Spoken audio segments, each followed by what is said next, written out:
Hi guys, Assalamu alaikum. I hope you're all well and having a good day. Today we will basically discuss regarding the most common, difficult and important questions of the Edexcel A-Levels Physics Unit 4. So without wasting any more time, let's get started. Alright guys, so now let's start with momentum. Now momentum is a very easy chapter. There is always a question from momentum, which is more or less the same question repeated again and again in different ways actually. So now let's go through the momentum chapter very quick, and then later on we will do one or two exam style questions which will make you understand the whole concepts in general so that you can answer any type of questions. I will bring in two different type of questions which will allow you to answer any type of momentum questions. If you can understand these two questions, all the other questions will be very easy for you to understand. Now the first thing that you guys will have to understand is the Newton's second law.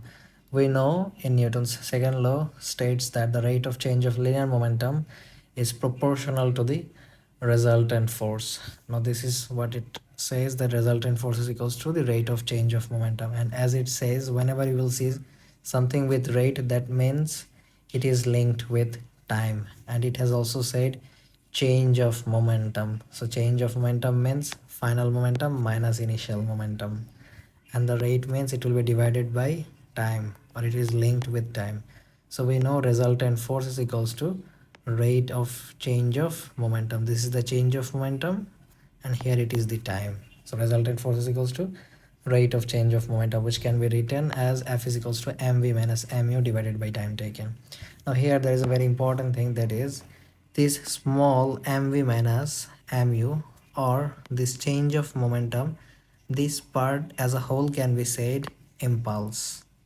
Impulse means change in momentum. So the formula becomes force is equals to impulse divided by time taken. It can also be said as force is equals to impulse into time taken. So if force is equals to impulse divided by time taken, so we can say impulse is equals to force into time taken. So basically there it is, impulse is equals to force into time taken. Here it is the formula. Now let's look after the conservation of linear momentum in 2D. Now it is also very important. This particular line is extremely important because there is always a 1 marks question which comes and you will have to write this line, and there is a very big number of students who actually miss this 1 mark by not being able to write the answer according to the mark scheme. They mess up in this part. In an isolated system, we all know that the law of conservation of linear momentum is total momentum before collision is equals to total momentum after collision, but these two lines should be right there as well, provided there are no external forces acting. For example, in an isolated system, you will either have to write this particular line, wait, give me 1 minute. You will have to either write this particular line or this line after this. So basically you can write the total momentum before a collision is equals to total momentum after a collision, provided that there are no external forces acting, or in an isolated system. This is absolutely all right. Now, the most important part is that since momentum is a vector quantity, it can be resolved into horizontal and vertical components. And being able to resolve them into horizontal and vertical components and being able to do maths is what you will have to acquire. This kind of skills you need to score full marks in A-Levels Unit 4 momentum. Now, there are very important things as well, which is the elastic collision and inelastic collision. People or students actually mess up in this part as well. Basically, in an elastic collision, if a collision is elastic, that means the momentum and the kinetic energy, both of them is conserved. Momentum and total kinetic energy is both conserved. Okay. But in an inelastic collision, the momentum will be conserved, but the kinetic energy will not be conserved. So basically, momentum will be conserved in both the collisions, whether it is elastic or inelastic. But kinetic energy will only be conserved is the collision is an elastic collision. Okay. In inelastic collisions, the kinetic energies are not conserved. Okay. So this thing you guys will have to remember. This is a very important part that you guys will have to understand. Now, there is also one misconception between the students that if the kinetic energy is not conserved in an inelastic collision, then maybe kinetic energy means the total energy. No, the total energy will always be conserved, but the kinetic energy is not conserved. Don't mess it up with total energy. Total energy will always be conserved. Okay. In an inelastic collision or elastic collision, momentum and total energy, both of them are always conserved. But when we are talking about kinetic energy, specifically kinetic energy will not be conserved in an inelastic collision. But in an elastic collision, the kinetic energy will be conserved. So basically, these are three different ideas that you guys will have to have in your armory. Now the next part is being able to actually derive this formula. This is a very important as well as very easy formula to derive. We know momentum is equals to mass into velocity, which can be written as velocity is equals to momentum by mass. Now we know kinetic energy is equals to half mv squared. Now if we replace this v with p divided by m squared, it becomes half p square. It will become like this actually, half into m into p square by m square. Now if we remove one m, it becomes half p square by m, which can be written as kinetic energy is equals to p square by 2m. So this is the derivation, which is important actually. This formula is important not only in physics unit 4 as well as physics unit 5 as well. So make sure you are remembering this formula. Okay, now let's move on to doing some exam style questions. I will give two exam style questions, which will be enough for you guys to prepare for your physics unit 4 momentum. There will be no more questions rather than this two. If you can. Alright guys, so now let's go through this question. It says a rocket is moving through empty space at 8 meter per second. A meteoroid traveling at 15 meter per second comes from behind at angle of 45 degree to the line of movement of the rocket, crashes into the rocket and becomes embedded in it. So this is a very important word that you guys will have to understand. Embedded means the meteoroid is sticking to the rocket. Okay, and when it will stick to the rocket, it will move with the same velocity as the rocket, right? The rocket has a mass of 350 kilogram and the meteoroid's mass is 20 kilogram. Rather than taking 350 milligram and 20 kilogram, let's do the math with 400 kilogram and 225 kilogram. Okay, we will do the math with 400 kilogram and 25 kilogram.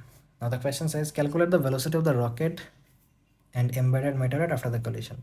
So basically the final velocity of the rocket and the embedded meteoroid, as both of them will be sticking to each other after the collision, right? So here the first thing that we have seen previously was we have seen that in 2D momentum, we'll have to deal with the horizontal components and the vertical components separately, right?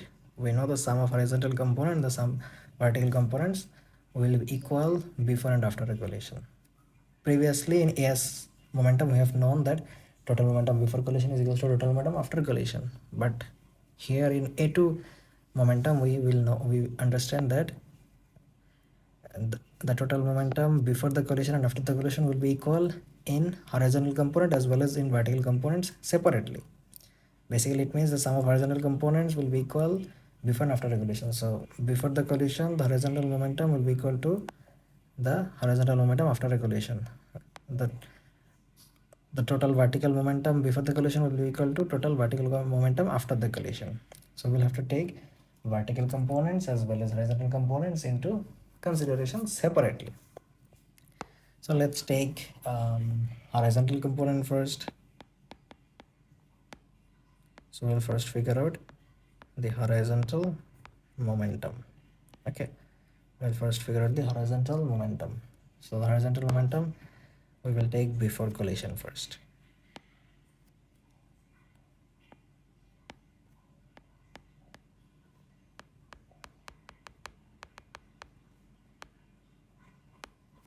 Okay, we will take before collision. So before the collision, let's figure out the momentum of the meteoroid first.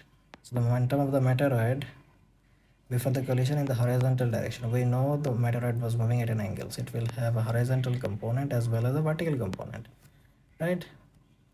And the horizontal component will be 15 cos 40, sorry, it will not be 15, it will be 25, sorry, my bad, it will be 15 cos 45, and it will be 15 sine 45. Why did we take cos here? Because it is with the angle, right?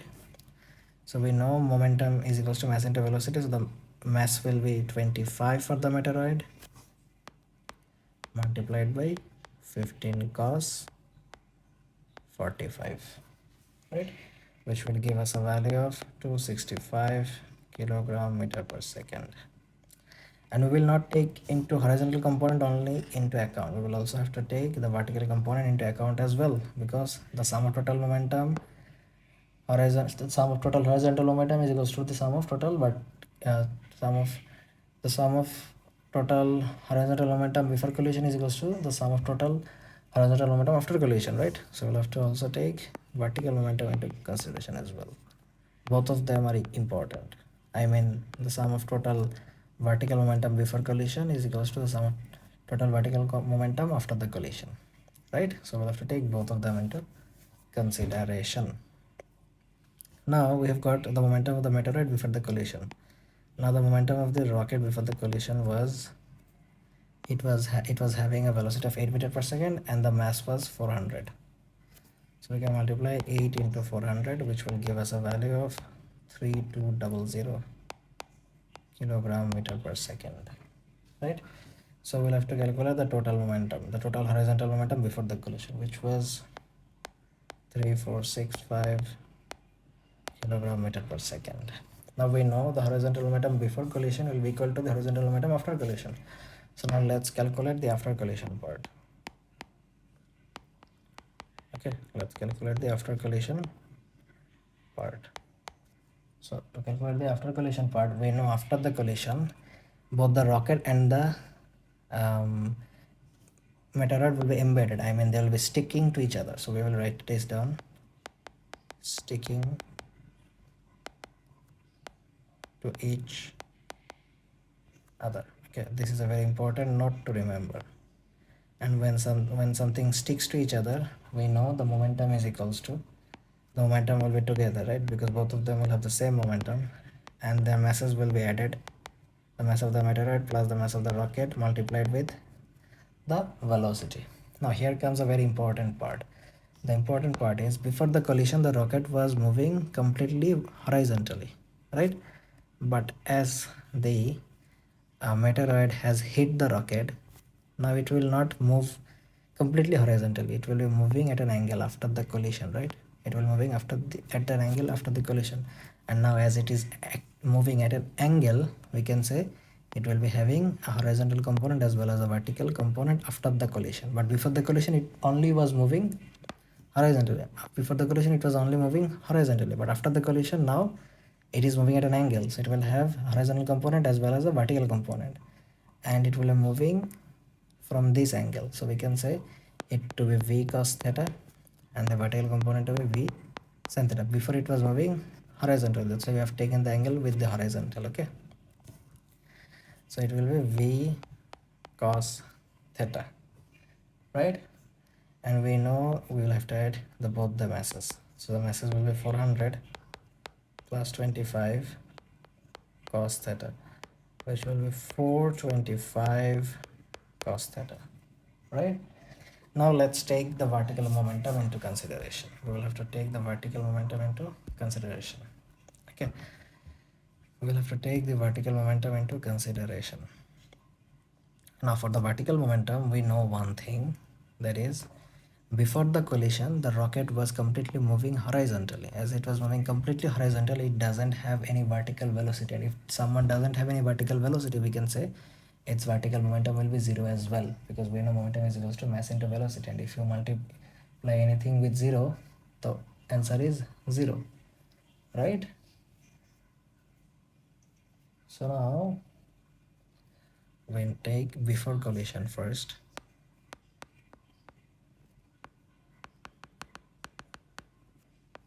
For before collision, the momentum of the rocket is equals to 0, and the momentum of the meteoroid is equals to, why is it 0? Because 400 multiplied by 0 is also 0, right? That's why it is 0, because the velocity was 0. The vertical velocity was 0. The vertical velocity before the collision, there was no vertical velocity actually, it was moving horizontally. There was vertical velocity after the collision, because after the collision now the rocket is moving at an angle. So the momentum of the meteoroid will be equal to this vertical velocity, which is 15 sin 45 multiplied with 25, which will be equal to 265. So basically this is the value that we have got, and we know the total momentum will be equal to 265. The total P is equals to 265. My bad. Now we have taken the before collision part. Now let's take the after collision part into consideration. So about the after collision,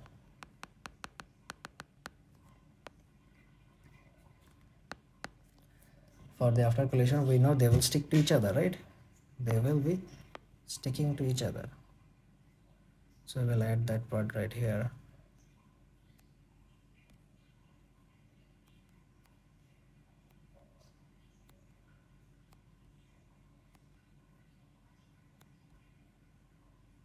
So we'll add it down here as well, that it will stick to each other. So we'll write the formula in the same way. Okay, we will write the formula in the same way. But here there will be a very small adjustment that needs to be made.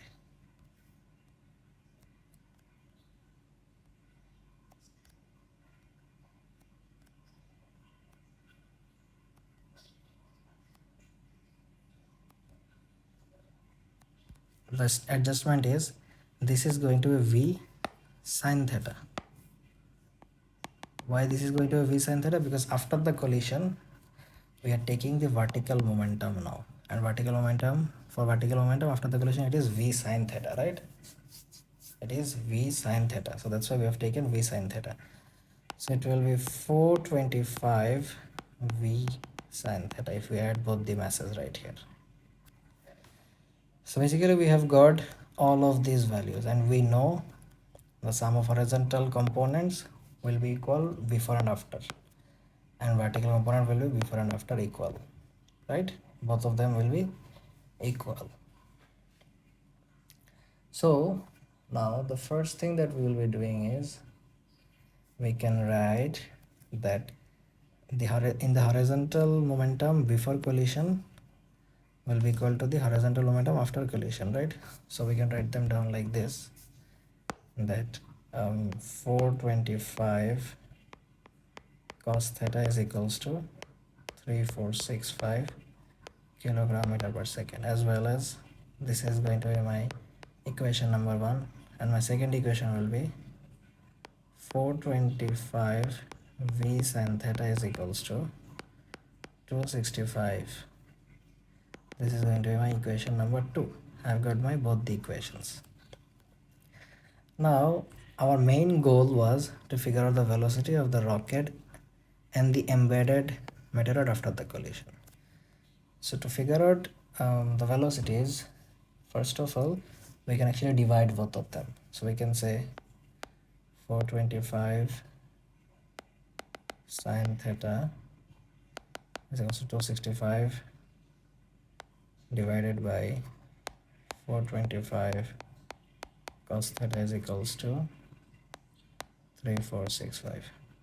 So this 425 gets cancelled out, and we know sin theta by cos theta is equals to tan theta, which will be equal to 0.076 if we divide both of them, and the theta value is equals to 4.37 degree. So this is the degree at which the meteoroid is moving at an angle. So this is basically that 4.37 degree, this one. Okay, this is the 4.37 degree. We can actually write this down, 4.37 degree, this one. Okay, we have got the angle. Now we'll just have to figure out this velocity. We can draw a vector triangle actually.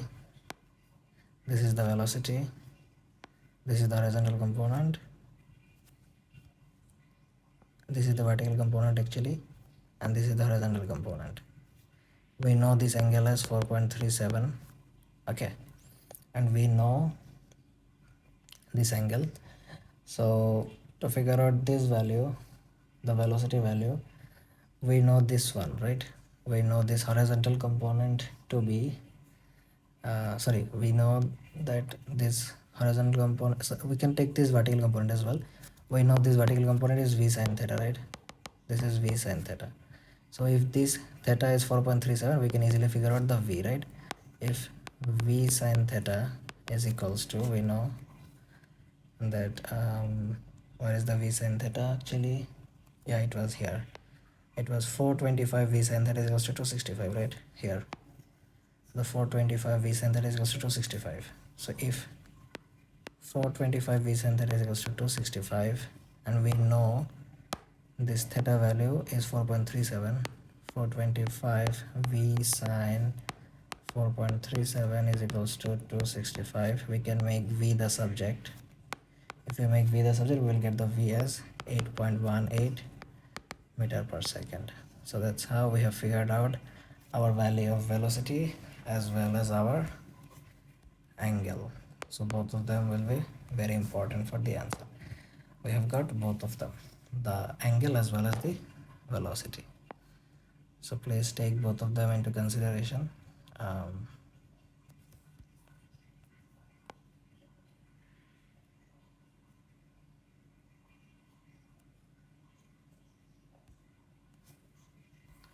So we can actually take both of them into consideration.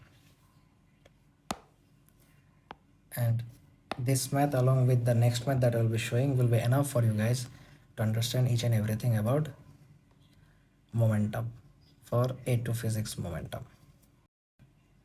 Alright, so now I will show you guys one exam question which involves each and everything that you need to know for Edexcel A2 physics momentum.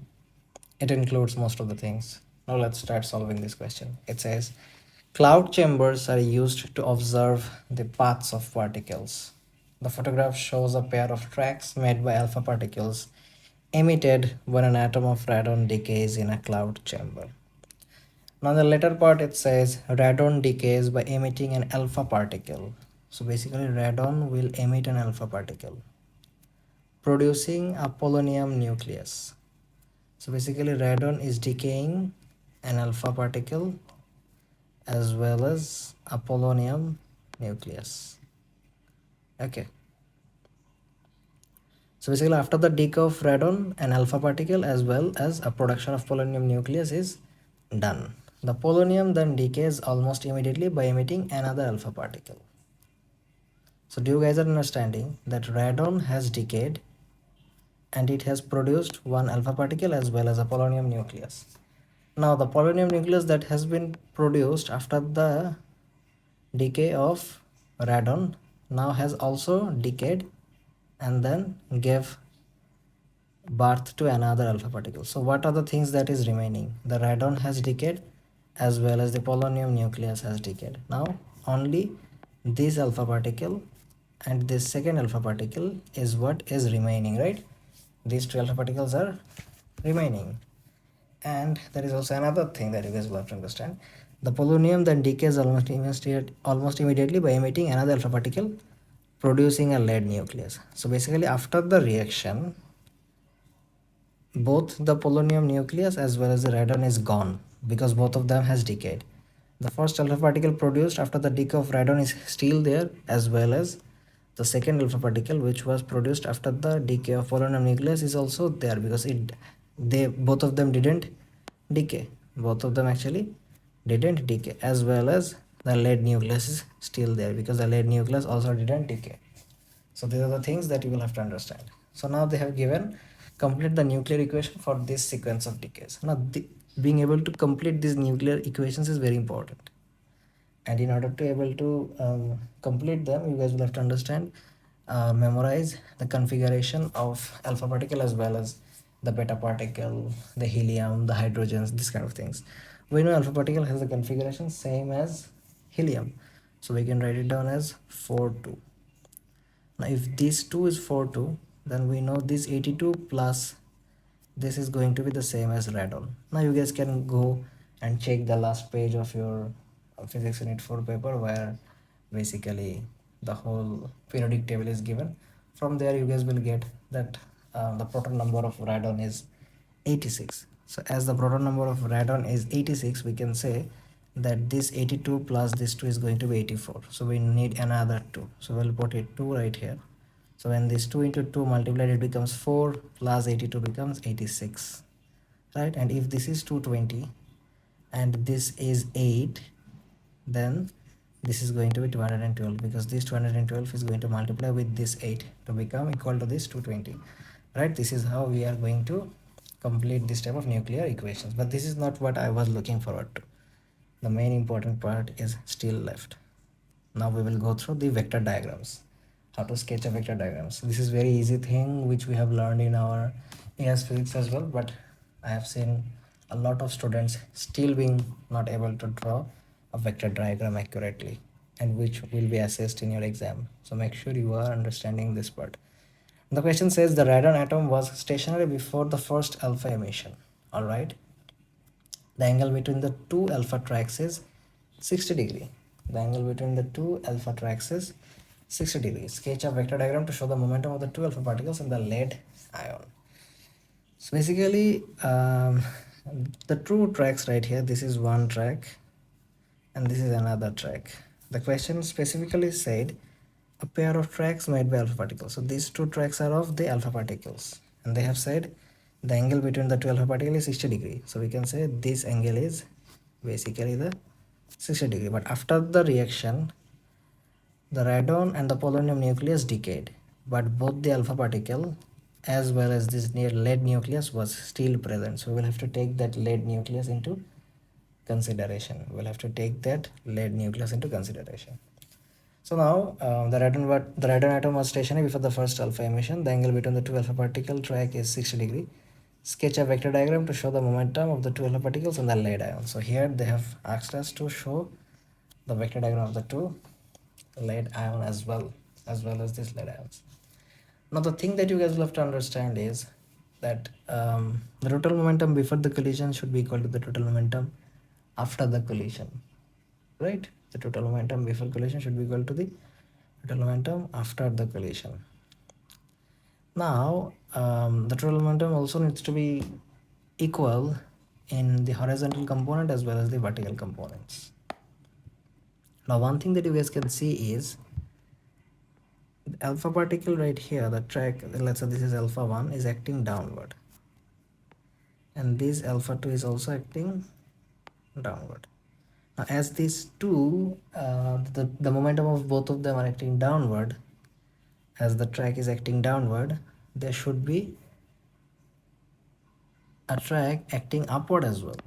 There should be a track acting upward as well to conserve the momentum. To conserve the momentum, there should be a track acting upward as well. So basically this is how the track of the lead ion will be. The lead ion will be acting upward to conserve the momentum, as these three of them are right here, the two alpha particles as well as the lead nucleus, and we know the radon was stationary before the first alpha emission, and we know the total momentum needs to be conserved. So as it was stationary before, we know the momentum before the collision of the radon atom was 0. So the momentum after the collision will have to be 0 as well. So as the two tracks are acting downward, the lead nucleus will have to act upward, and the momentum of this lead nucleus will be equal to the summation of the two momentum of these two alpha particles to conserve the momentum. As these two alpha particles are acting downward, the momentum of the lead nucleus will act upward to conserve the momentum. So we have got the three values. We can write it down like this again.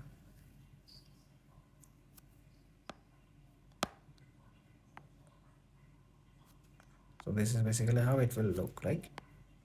But this is not how the vector diagrams looks like, right? We'll have to draw a vector diagram. They have asked us to draw the vector diagram. And we know the vector diagrams are always will have to be drawn tip to tail. The vector diagrams needs to be tip to tail. So we will take, so basically we will take this one and we will draw it like this. We know they have to be tip to tail, right? So this is like this, and the tail of this alpha particle will have to be with the tip of the first alpha particle. So we'll take it like this.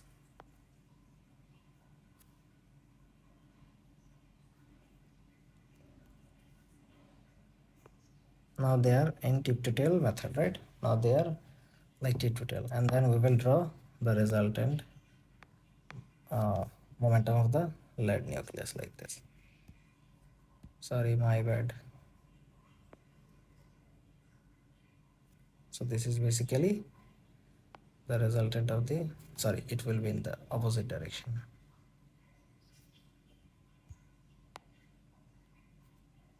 So this is basically the momentum of the lead nucleus, and this is, let's say, the alpha 1 and this is the alpha 2. So this is how the vector diagram will look like. Okay, this is basically how the vector diagram will look like. Hopefully you guys have understood this vector diagram part. Now as we are done with the vector diagram part, now let's move on to the next part of the question, which says determine the magnitude of the velocity of the lead ion. So basically we'll have to figure out the magnitude of the velocity of this lead ion. The velocity of alpha particle emitted by radon was this much, and alpha particle by polonium. So the alpha particle emitted by radon was the alpha 1, and the alpha particle emitted by the polonium was alpha 2. Okay, and we have got track 1 and track 2. So track 1 is going to be my alpha 1 and track 2 is going to be my alpha 2. All right, mass of the lead ion has been given. So the first thing that I will be doing is I will figure out the momentum of the alpha particle 1 and the momentum of the alpha particle 2. I will figure out their momentums. Okay, as I have got their velocities as well as the mass of the alpha particle. We know the mass of the alpha particle is 6.64 10 to the power minus 27, right? You guys will have to be able to understand and know that part. So for alpha 1, the momentum is going to be, the mass is 6.64 into 10 to the power minus 27 into 1.74 into 10 to the power 4. Sorry, 1.74 10 to the power 7, which is equals to 1.155 into 10 to the power minus 19 kilogram meter per second.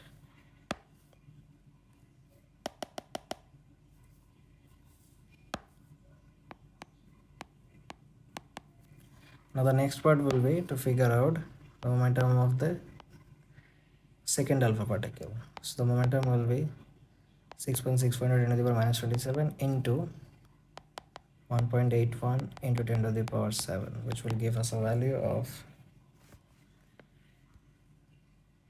1.2 into 10 to the power minus 19 kilogram meter per second. Now we have got the momentums of both the alpha particles. Now the second thing that you guys will have to understand is this first alpha particle. This one was our first alpha particle. This one was the second alpha particle. Now the first alpha particle was completely vertical, so it will not have any horizontal or vertical component.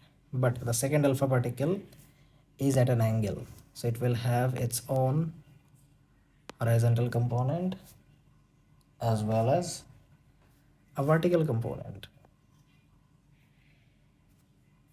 It will have a vertical component as well. Okay, it will have a vertical component as well.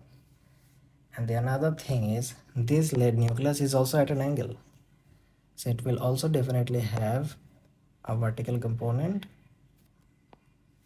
as well as a horizontal component. So we can write it down as PBH and this one as PB vertical, or we can actually write it down like here, PB vertical, and this is going to be second alpha particles horizontal component, and this is second alpha particles vertical component.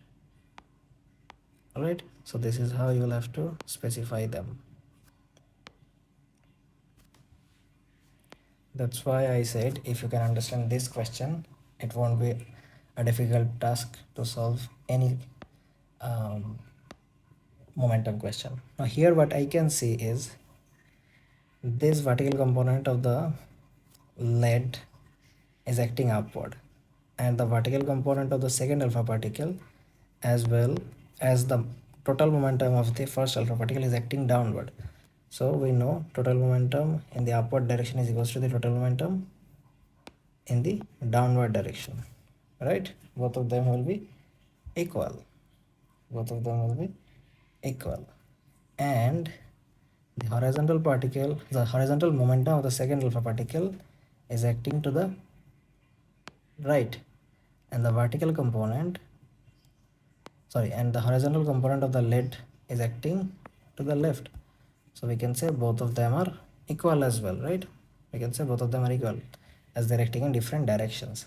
So we can say that the horizontal component of the second alpha is equals to the horizontal component of lead. So we can first figure out the horizontal component of second alpha. We can figure out the horizontal component of second alpha, and we know this angle was 60 degree between the two alpha particles. So if this is 60 degree, then the second, this is going to be this, we know the momentum, we know the angle, so it will be this momentum into sine 60. Why sine 60? Because it is without the angle. So we can say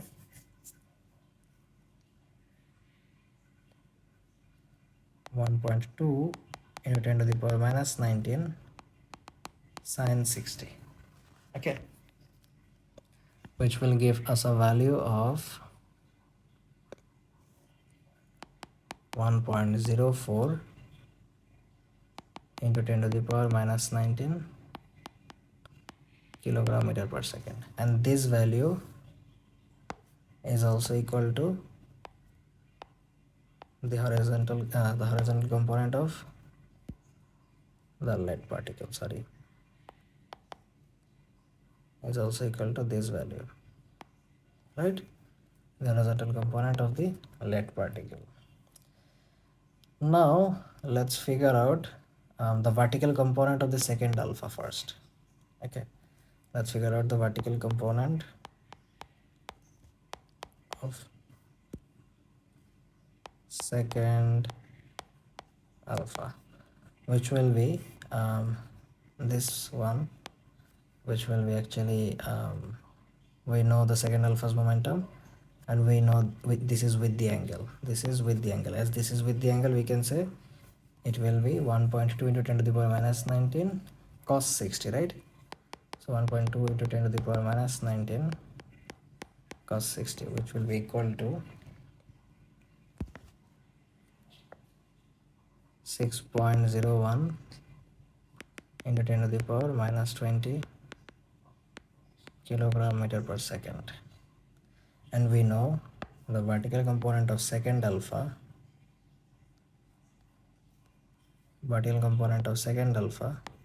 plus the momentum of alpha 1 is equals to the vertical component of the lead, right? So we know the horizontal component of the lead as this one, and the vertical component of, we can write the horizontal component of the lead is equals to 1.04 into 10 to the power minus 19 kilogram meter per second. Why is it like this? Because both of them are acting in the same line of action in opposite directions, right? That's why both of them are equal. We have got this value. Now we will have to figure out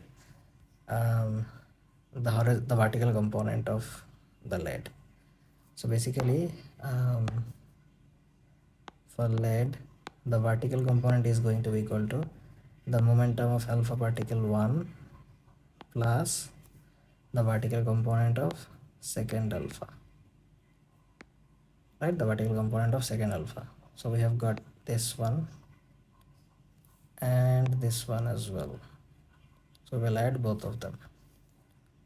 We'll actually add both of them.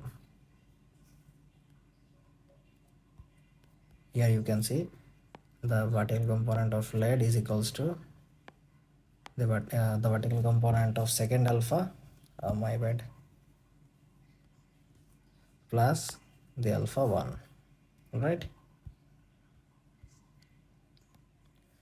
So the vertical component of lead will be equal to this value, which is 1.155 into 10 to the power minus 19, plus this one, which will be 6.01 into 10 to the power minus 20, which will give us a value of 1.77 into 10 to the power minus 19 kilogram meter per second. So we have got the vertical component as well as the horizontal component of the lead. We have got the vertical component as well as the horizontal component. This was the horizontal component, this one is the vertical component. Now if we write the horizontal component as well as the vertical component, we can figure out easily the actual momentum of the lead by using the Pythagoras theorem. We know the horizontal one and we know the vertical one. This is the horizontal one and this is the vertical one. So now we can easily figure out the actual momentum using Pythagoras. So actual momentum of PV is equals to root over 1.04 into 10 to the power minus 19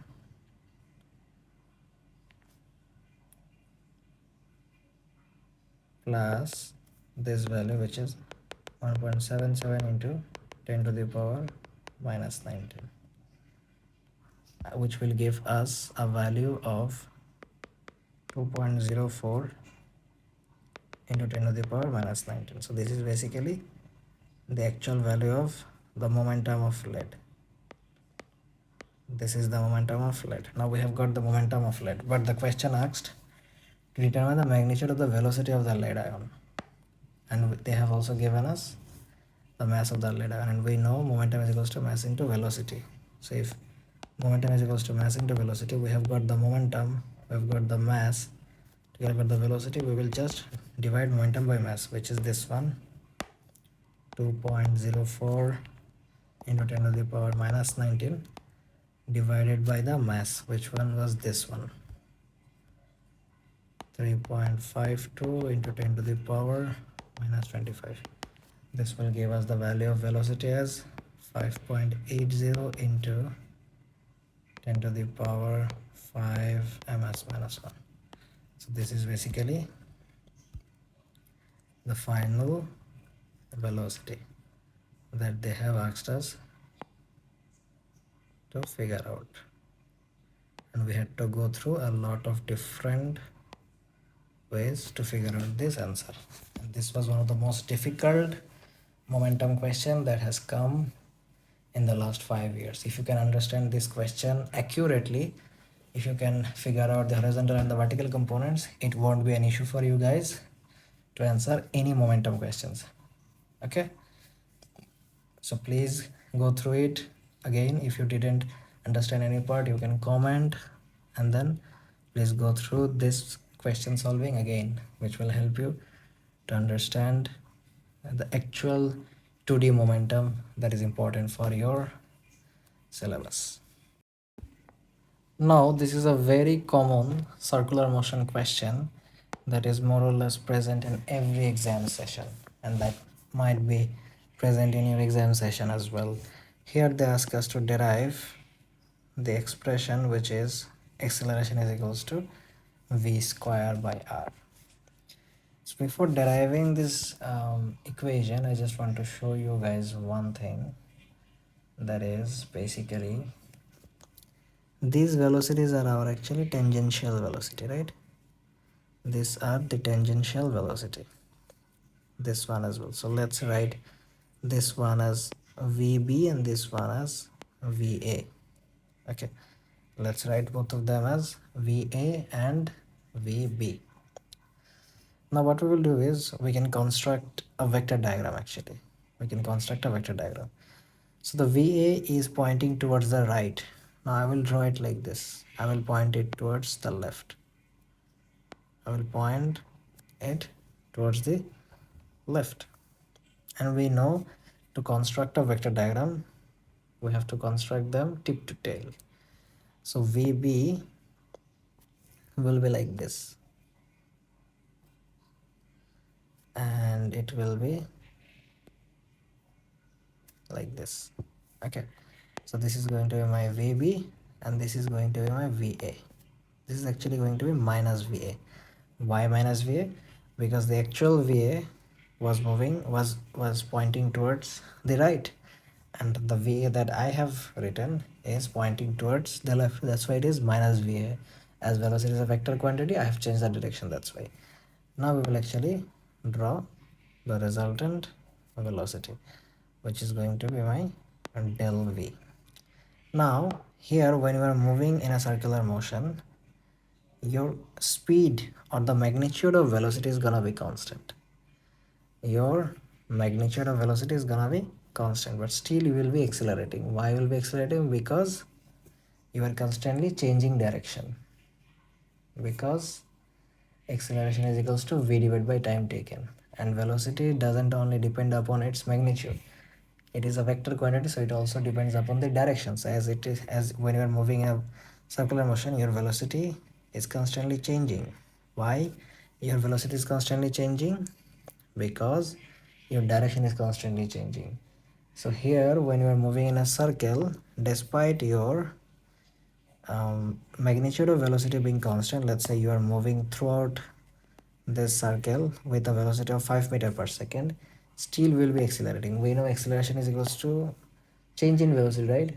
Your velocity, magnitude of velocity is not changing, but as your direction is changing, that's why you will be accelerating in a circular path despite having the same magnitude of velocity, because velocity depends upon the direction and the magnitude both. So as the direction is changing, the velocity is changing, and when the velocity is changing, you are accelerating in a circular motion despite your velocity, the magnitude of your velocity being constant. So this is the main concept. Okay, so here the tangential velocity of VA is equals to the tangential velocity of VB, because your magnitude of velocity is the same. So we can say minus VA is equals to VB, right? Both of them are the same. So as both of them are the same, we can denote both of them as only V. We can denote them as only V. Now if we figure out sine theta here, this is my opposite. This is going to be my opposite. And this is going to be my hypotenuse. Now as this VB and this VA are the same, so we can denote them as only V. So we can say sine theta is equals to del V by V. Okay, del V by V, right? And here is another thing that you guys will have to understand.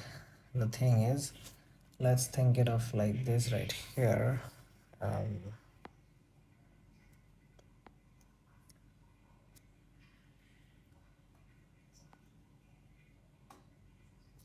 Okay, let's think it of like this. We know this is my arc length, right? This is the value.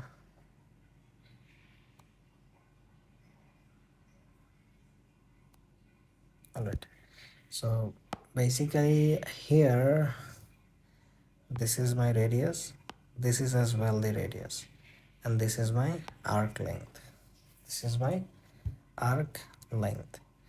So one thing that you guys will have to understand is, if I make this theta value very small, if I make this theta value very small,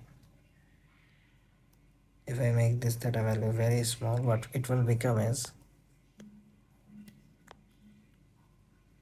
then this value doesn't remain angular anymore. This doesn't remain angular. It actually becomes completely vertical. Basically, I cannot show you how small this theta value is going to be. This theta value is going to be very, very small. If this theta value becomes very small, not like this, even more smaller than this, which I cannot show you actually, it becomes even smaller. Let's say if it becomes like this smaller, let's say the theta value becomes this smaller. Now if this theta value becomes this smaller, this is my theta value, let's say this is going to be my theta value. If this theta value is so small at that time, we can say that when the theta value is very small, if the theta value is very small, then theta is equals to sine theta. Theta becomes equals to sine theta. I mean, let's say if your theta value is 0.0001, if you put this value as sine 0.0001, you will get the answer as 0.001. If you put this thing into your calculator, you will get this value. So now what it means is, if the theta is very small, then theta is equals to sine theta. Or if you put 0.0001, if you put sine this value, you will get this value as the answer. So basically, if the theta value is very small, the theta becomes equal to the sine theta. Okay, if you let's say put sine 0.000001 this into your calculator, you will get your answer as this value. So that means the sine theta is equals to the theta. So as this value will be very small, this theta value in reality will be very, very small. As this theta value will be very, very small, we can say one thing, that is this sine theta is equals to del v by v will be equal to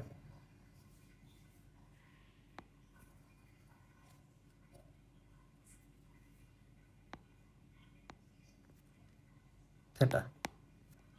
And we know there is a formula which is angular velocity is equals to theta divided by time taken, right?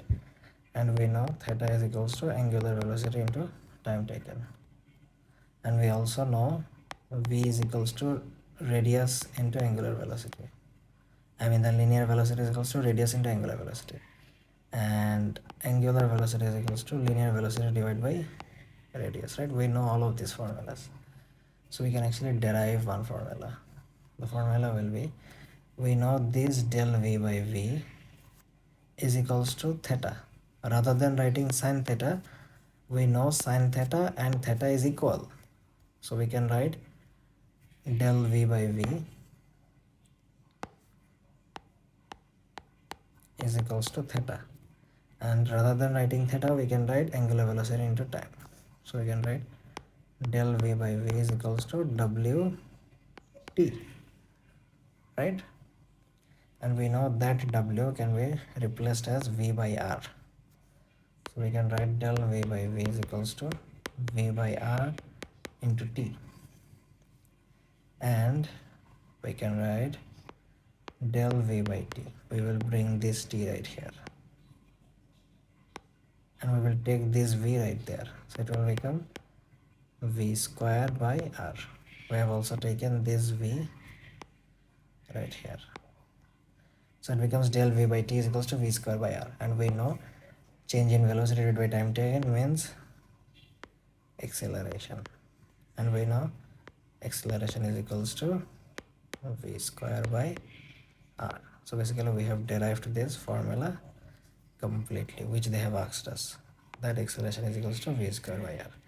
Being able to derive this formula is extremely important. These are all the points that you guys will have to write in your exam paper to get that 4 marks. This is a very easy 4 marks. So what they have said, this is a toy aeroplane, moves in a horizontal circular path, radius r at constant speed, the thread is at an angle of theta to the vertical. Okay, very good. The forward and backward force on the toy aeroplane are equal in magnitude. That means they are in equilibrium. We can say that they're in equilibrium because forward and backward force are equal in magnitude. Maybe there are some different forces as well. We cannot say equilibrium actually. So add to the diagram to show the other forces acting on the probe. Okay, so they are asking about the other forces along with the forward and backward force. So the first force is, as there is a thread, there will be a tension force, right?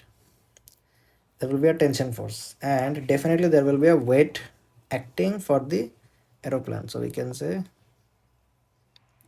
here the weight is acting, and here the tension force is also acting. So these are the two forces which we'll take into account. So these are the two forces along with the forward and backward force that are acting. Okay.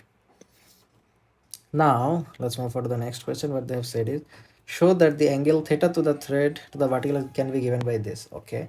Basically they are asking us to break them into components. As we can see, the tension is at an angle, right? And this tension can have the horizontal and vertical components, as it is at an angle. So we can say that is this is theta, then this will also be theta.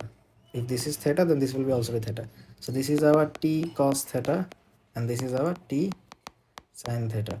This t cos theta will balance out the weight, and this t sin theta is the reason why it will move in a horizontal circular path. Okay, so let's go and write it down right there, that t cos theta is equals to weight and t sin theta is equals to circular path, means mv square by r. So let's write them down there, that t cos theta is equals to mg or weight, and t sin theta is equals to mv squared by r. So if we divide them together, okay, if we divide them, we can write t sin theta is equals to mv squared by r, and t cos theta is equals to mg. You might ask me a question, why I'm dividing them? Because what I have seen is there is tan theta. We know tan theta is equals to sin theta by cos theta. Tan theta is equals to sin theta by cos theta. And for the every moment when I have seen here is cos theta and sin theta, I have made a mind that I will divide them. This t will be cancelled, and this m will be cancelled. This sin theta divided by cos theta will become tan theta. So our tan, sorry, my bad. Um, so this tan theta is equals to this v square divided by rg. So we have derived the formula. This is one of the most ridiculous question that they have given us, which is really easy to solve, and it is very repetitive. So make sure you have understood it completely. Now let's move to the question. They have asked to figure out the time for the toy aeroplane to complete one revolution. Okay, very good. For one complete revolution, they've given us the theta and the radius. But remember one thing, that every time they give us a question to derive, and then they ask us to do a math, that math will always be related with the formula that we have derived previously. So we will basically use that formula to derive this. If you can't answer this question, please derive that formula and then try to figure it out using that formula that you have previously derived. Okay, so we can write tan theta is equals to v square by rg. This is the formula, right? Here they have given us the theta and then given us the radius. So we have radius, gravity, and theta values. We just need to work on the velocity part right now. Okay, so let's derive it a bit more. Tan theta, as it is saying about one revolution, we know the only formula in circular motion with which is connected with revolution is angular velocity, right? Revolution means at an angle, it is moving circular, so there will be an angular velocity. So v square, we know v is equals to rw, right? And w can be figured out as 2 pi divided by time. So we can say v is equals to 2 pi r divided by time taken as well, right? 2 pi divided by time is w, and the radius is there. So we can write it down as that as well. 2 pi r divided by time squared divided by the rg. Just because of the revolution part, we have derived it like this. So what we'll do that now, to 4 pi squared r squared divided by t squared divided by rg is equals to our tan theta. Now we have couple of r right here. We can cancel them down. We can write it down as 4 pi square r divided by t square into g. Now we have all the values. We know the time, we know the radius, we know the gravity. We just need to put all those values right here and figure the value of, we also know the tan theta value as well. Now we just need to figure out the value of time from here. So if we figure the time, we can write it down as tan 22 is equals to 4 pi squared into 21 by 100. This is the centimeter, which need to be converted into meter. divided by t square into 9.81. If we make t square the subject, t will be 1.4 seconds. This is the answer of this whole math, and we are done with this question as well. All right, so now let's have a look at this question. It was basically an exception, not the typical circular motion question. It was a little tricky. It says a model aeroplane is attached to a wire. The wire is held by a person as shown. The aeroplane moves in a horizontal circle of radius 28.5 centimeter at a speed of 22.5 meter per second. A lift force acts vertically upward on the aeroplane. So basically there is a lift force acting vertically upward. The lift force is equals to twice the weight of the aeroplane. So basically lift is equals to twice the weight of the aeroplane. So basically the weight is acting vertically downward, right? All right. The mass of the aeroplane has been given and the wire will break if the tension is greater than 35 Newton. So the wire will break if the tension is greater than 35 Newton and deduce whether the wire will break. So basically we will have to figure out the tension. Okay, I'll have to figure out the value of the tension, and we know this is the value of the tension, and the tension will be acting in this direction because it is because the tension always acts in the opposite direction to the object, and the object that is pulling right here is the aeroplane, so it will be acting in this direction.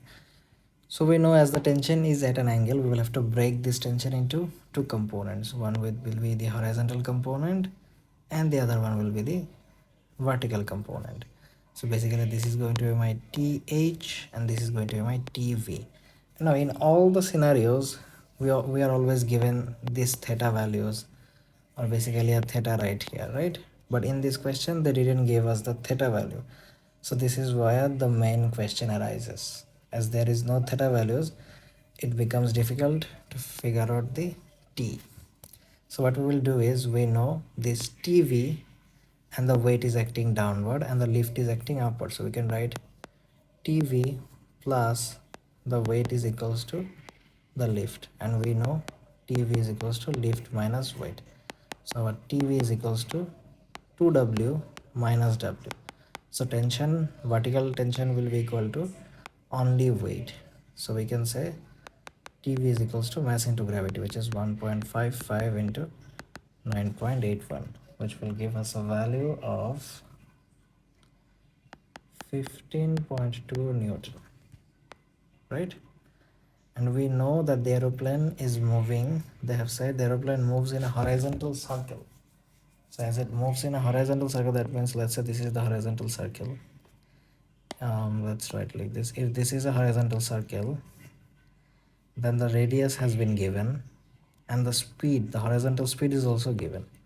So as we have got the horizontal speed and the horizontal radius, we can say yes, this is what is the centripetal force, right? So we can say the horizontal component of the tension is the centripetal force.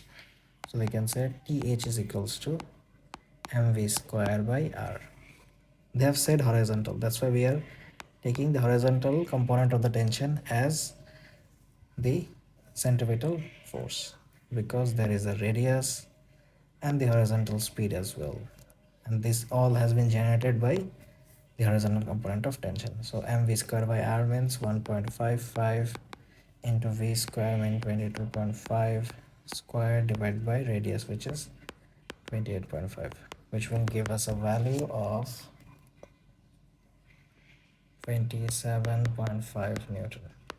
Now the question basically was to figure out the value of the tension. As we have got our vertical component as well as the horizontal component, now we can just simply draw a vector triangle. We know our horizontal component was 27.5 and the vertical component was 15.2. So our actual tension is going to be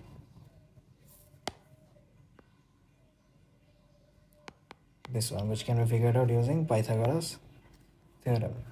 So tension is equals to root over 27.5 squared plus 15.2 squared, which will give us a value of 31.45 newtons. So this is basically what we will figure out. And if you guys want, you guys can use um, you guys can actually figure out this value as well. We can also figure out this theta value as well with the horizontal. I mean this theta value with the horizontal. How? Because we know this is my opposite and this is my adjacent, right?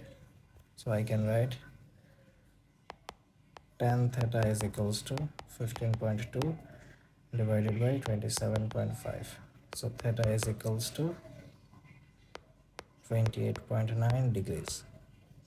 So this is how I have figured out my theta value as well as the value of the tension. I have figured out my tension's value as well as this theta.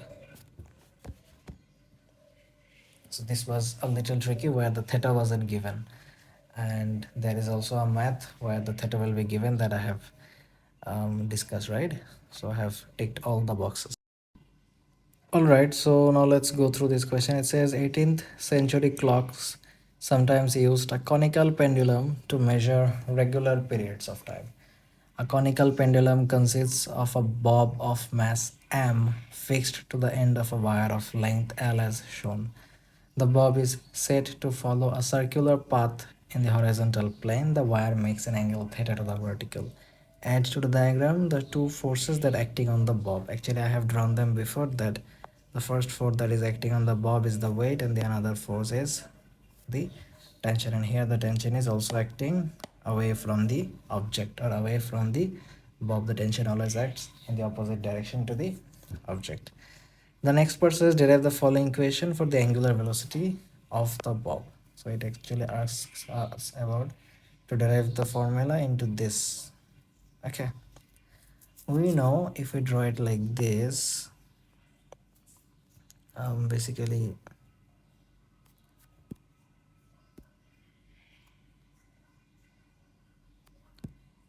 if this is my vertical component of the tension and this is my horizontal component of the tension, okay, so this will become the theta because this and this is alternate angles, so it will become t cos theta and it will become t sin theta. So we can say t cos theta is equals to weight, or t cos theta is equals to mg, because both of them are acting in the opposite direction in the same line of action, and the t sin theta will be responsible for this centripetal force. So we can write t sin theta is equals to mr omega squared.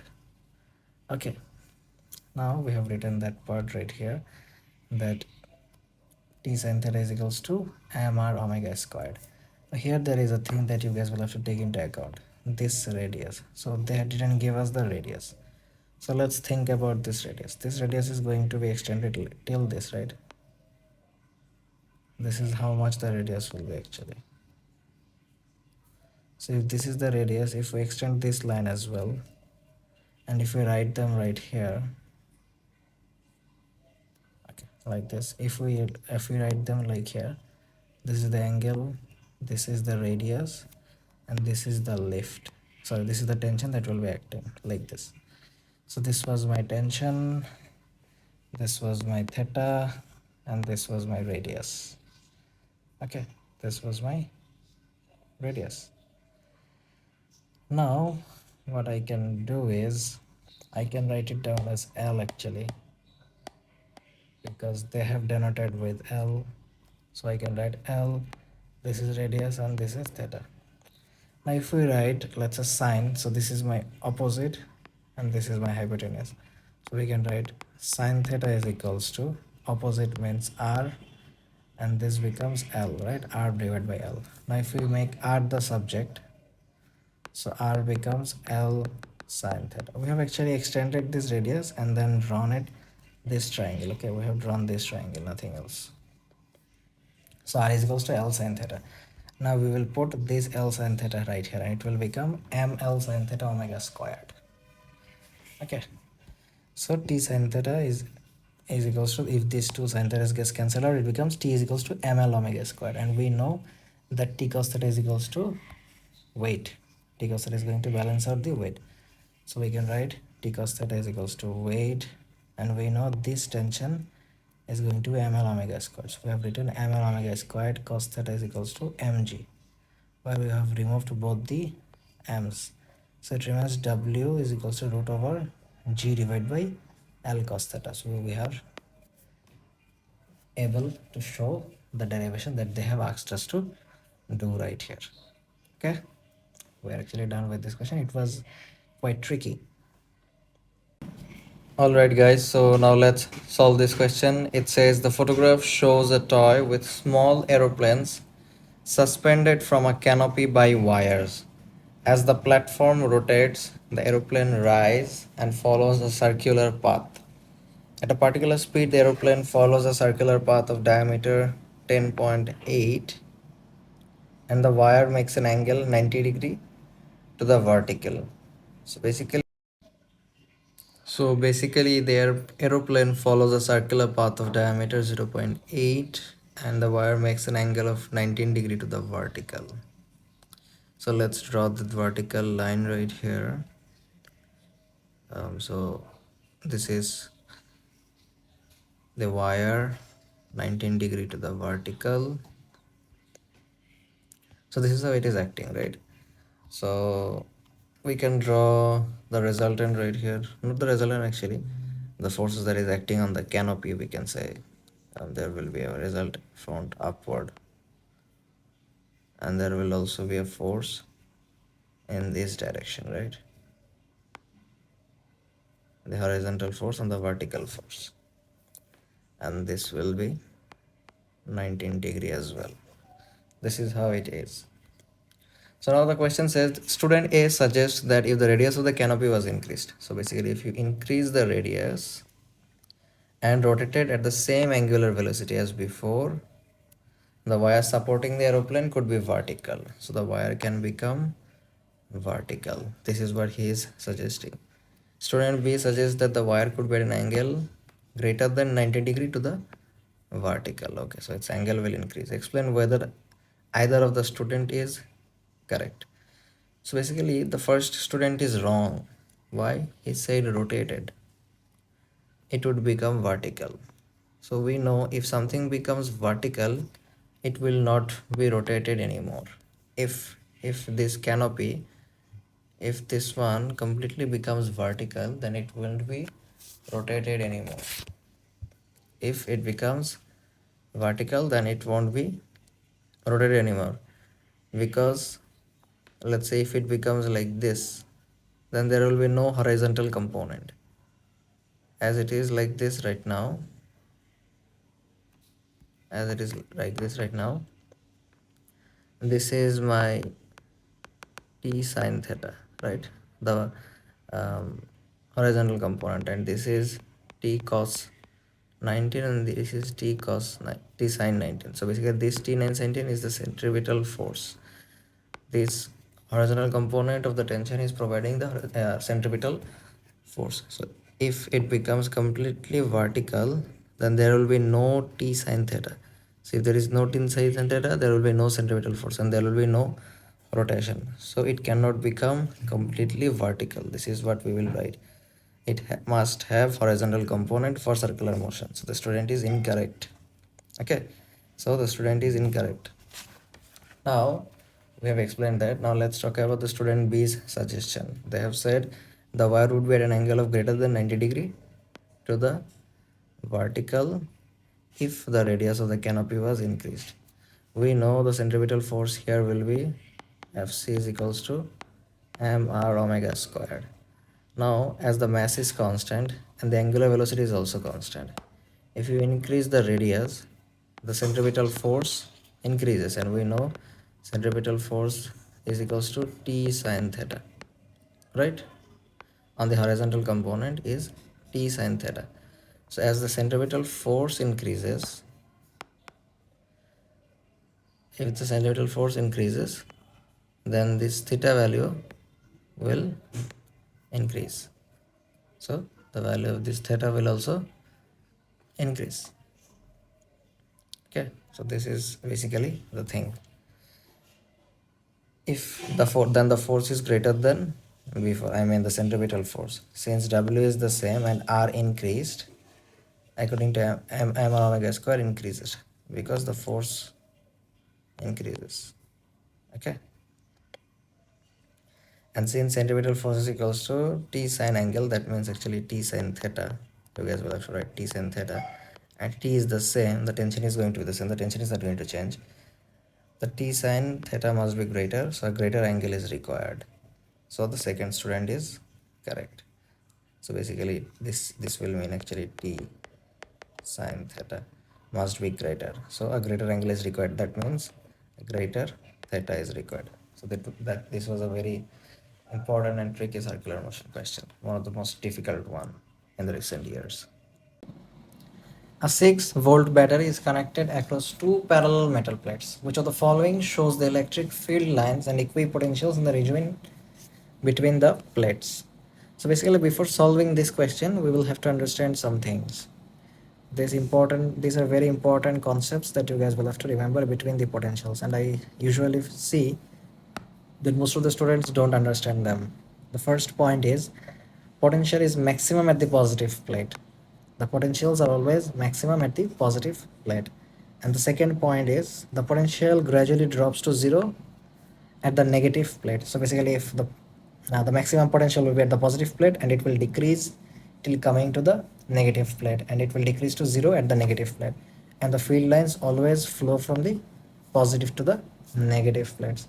Now, if you have understood all of these 3 points, this question shouldn't be a difficult way to do it. Now, let's see the option A. It says, you can see it is flowing from negative to positive plate. So we cannot say it is correct because the field lines are flowing from negative to positive, which should have flowed from positive to negative. And B number, it is also the same. It is flowing from negative to positive. So it's not the correct answer. And here it is flowing from positive to negative. Yes, it's correct, but it is going from a smaller value to a bigger value. No, potential is always maximum at the positive plate. So basically it will go from 4.5 to decrease to 0 at the negative plate. So our correct answer will be D. And this was a very important concept. So please remember it. Alright, so now let's solve this very tricky electric field question. It says the diagram shows the shape of the electric field pattern between the two charged particles X and Y. So basically this is one charged particle and this is the another charged particle, which is X and Y. X has a charge of minus Q. Which of the following could be the charge of Y? Now the options that they have given us includes both the positively charged particles and the negatively charged particles. And also there are two types of magnitudes. One is 2 and the other one is also it can be either 2 or 1, right? The magnitudes are either 1 or 2, and the charges, right? So basically the thing that is the thing that matters is the sign and the magnitude. So these are the two things on which the options are given, right? So we will have to actually think on these two things. Now let's do it. Now, on what actually the sign depends? The sign depends whether the two electric fields are attracting or diverging. Whether they are attracting or diverging. Now, if they were attracting, from here what I can see is the electric field of X and Y is diverging because Y is moving away as well as the X is also moving away from Y. Basically, X is moving away from Y and Y is moving away from X. None of them are attracting each other. None of them are attracting each other. They are not actually going through one another. So basically they are moving away from each other. So we can say both of them will have the same charge, right? They will have the same charge. So basically our Y will be a negatively charged particle as well. So we can directly remove option C and D because it cannot be positive. So this is how we will be looking after it. As they're diverging, they're moving away from each other, both the electric fields of X and Y. So we can say Y is a negatively charged particle, just like X is, because the same charges repel, right? Now let's have a look at the magnitude. Now the magnitude actually depends upon the null point. So what is actually the null point? Let's draw. Null point is actually the point where there is no electric field pattern. Null point is actually the point where there is no electric field pattern. This is what the null point is. Now here we can see this is the point. I mean, this is the point where there is no more electric field, right? This is the point, there is no more electric field. So this is the null point. Now the null point is closer to that particle which has a magnitude smaller than the other one. So now let's see which one is closer to the null point. So this is x has a distance this much and y has a distance this much from the null point. So basically we can see that y has a greater distance from the null point and x has a smaller distance from the null point. Now the charged particle which is of a greater magnitude will have a distance greater from the null point than the particle. So basically as y is at a greater distance from the null point, we can say y has a greater magnitude of charge. So we can say y will have a charge is minus 2q. So our correct answer will be B. Why is it minus 2 and not minus 1? Because the distance from the null point of x and y is not the same, and y has a greater distance from the null point. That's why its magnitude of charge will be greater.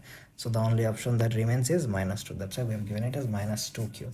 And why minus? Because both of the electric fields are moving away from each other. They are not attracting. They are repelling each other. They are not going through each other. They are moving away from each other. This is the main way to explain this question or to understand this question. This was a very tricky question. Make sure you understand each and everything in detail. If you have any, the diagram shows a potential difference applied across two conducting parallel plates. Point X is midway between the plates. Which of the following is the electric field strength at point X? Now this question becomes really easy because they have asked us about the electric field strength. And we know there is a formula of electric field strength which is E is equals to V by D, right? And they have given us the potential as well as the distance, right? They have given us both of these things. But the question is not that easy, to be honest. The difficulty becomes about the direction, whether it is upward or downward. Now let's think it of point X. Now we know they have given us point X, and when they denote by saying point X or something by writing point, that means it's a point charge. It's a point charge, and we know point charges are always positive. And if there is a positive point charge right here, if there is a positive point charge right here, then this positive potential will exert a force downward, right? Because the positive potential will repel the positive point charge in the opposite direction. So basically it will have a force downward. Now we have got that it has a force downward, so our answer will be either B or D. Now let's figure out the electric field strength. So E is equals to V by D, right? Our V has been given us 10 volt divided by our distance. Okay, now it will exert the force over this whole distance. It will be 20 into 10 to the power minus 2, which will give us a value of 50 volt per meter downwards. So our correct answer is going to be B. Two equal positive charges are placed at y and z. So basically y and z, both of them are positive charge. Point X is equidistant from y and z. So whenever they mention point X, that means it's a point charge. Okay, it's a point charge. This is a mark scheme language that you guys will have to understand. Which of the following shows the direction of the electric field at point X? So basically where the electric force will be exerted on point X. Now as y and z, both of them are positively charged, as well as the point X is also positively charged because it's because it is a point charge. So as z is itself positively charged, so it will repel, right? So the force will be in this direction, as well as the y is also positively charged, so it will exert a direction force in this direction to the x, right? It will not attract, it will not exert like this, it will exert like this. So let's draw the force right now. The forces of z will be in this direction, and the force exerted by y will be in this direction, right? Now as both of them are in angle, we will have to break them down into components. So this will be a horizontal component for the force of y, and this will be the horizontal component for the force of z, right? And as both of them are in opposite directions, they will cancel each other out, and the vertical forces will be in this direction of both y and z will be in this direction. So this is the direction at which the force will be actually acting, right? And this will be the direction of the electric field as well. So we can say our direction of the electric field will be answer B, right? And as these two are in opposite directions, the horizontal components, so basically both of them are in opposite direction and are of equal magnitude, so they will cancel each other out. So now our correct answer is B. So this is a positive point charge. All right, now they have said draw field lines to show the electric field around the charge. So when showing the electric field on the charge, we can say when there is a positive point charge, the electric field around a positive point charge is always radially outward. So we have to draw at least four lines of equal length radially outward. I'm not drawing, maybe my lines will not be equal because I'm not drawing using any ruler. You must use ruler while drawing it in your exam day. Make sure to use it. Okay, I have basically done a mistake in terms of drawing it. This is another point. So this is how you will draw the four lines around the charge, electric field on the charge, radially outward.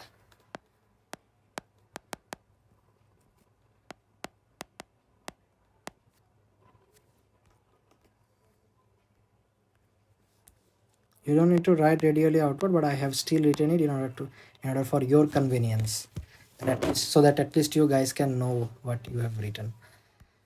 So in our next part of the question, they have said the positive point charge is placed at P. So basically we will place a positive point charge at P, and a negative point charge is placed at Q. So let's say here is a negative point charge at Q as shown below. R is 4.0 centimeter from P as shown. All right, R is 4 centimeter away from shown. R is 4 centimeter from P, and calculate the magnitude of electric field strength at R. So when we will write the electric field strength at R, there will be an electric field strength for both the positively charged particle and the negatively charged particle. So let's figure out the electric field strength for P due R. Electric field strength of P due R. Okay. Basically electric field strength of R due to P. We will write it. So we will write it as EP is equals to, we know electric field strength is equals to K theta by R squared. This is the formula, right? Electric field strength is equals to K theta by R squared. We'll know electric field strength is equals to force per unit charge. So force is K theta 1 theta 2 divided by R squared, and electric field strength is equals to this force divided by this charge. So here will be another charge. So now we can cut down this charge with this charge. So we are left with K theta by R squared. So this is basically our electric field strength formula. Electric field strength is equals to K theta by R squared. This is our electric field strength formula. Now let's do this math by ourselves. We know here is a positively charged particle at P and a negatively charged particle at Q.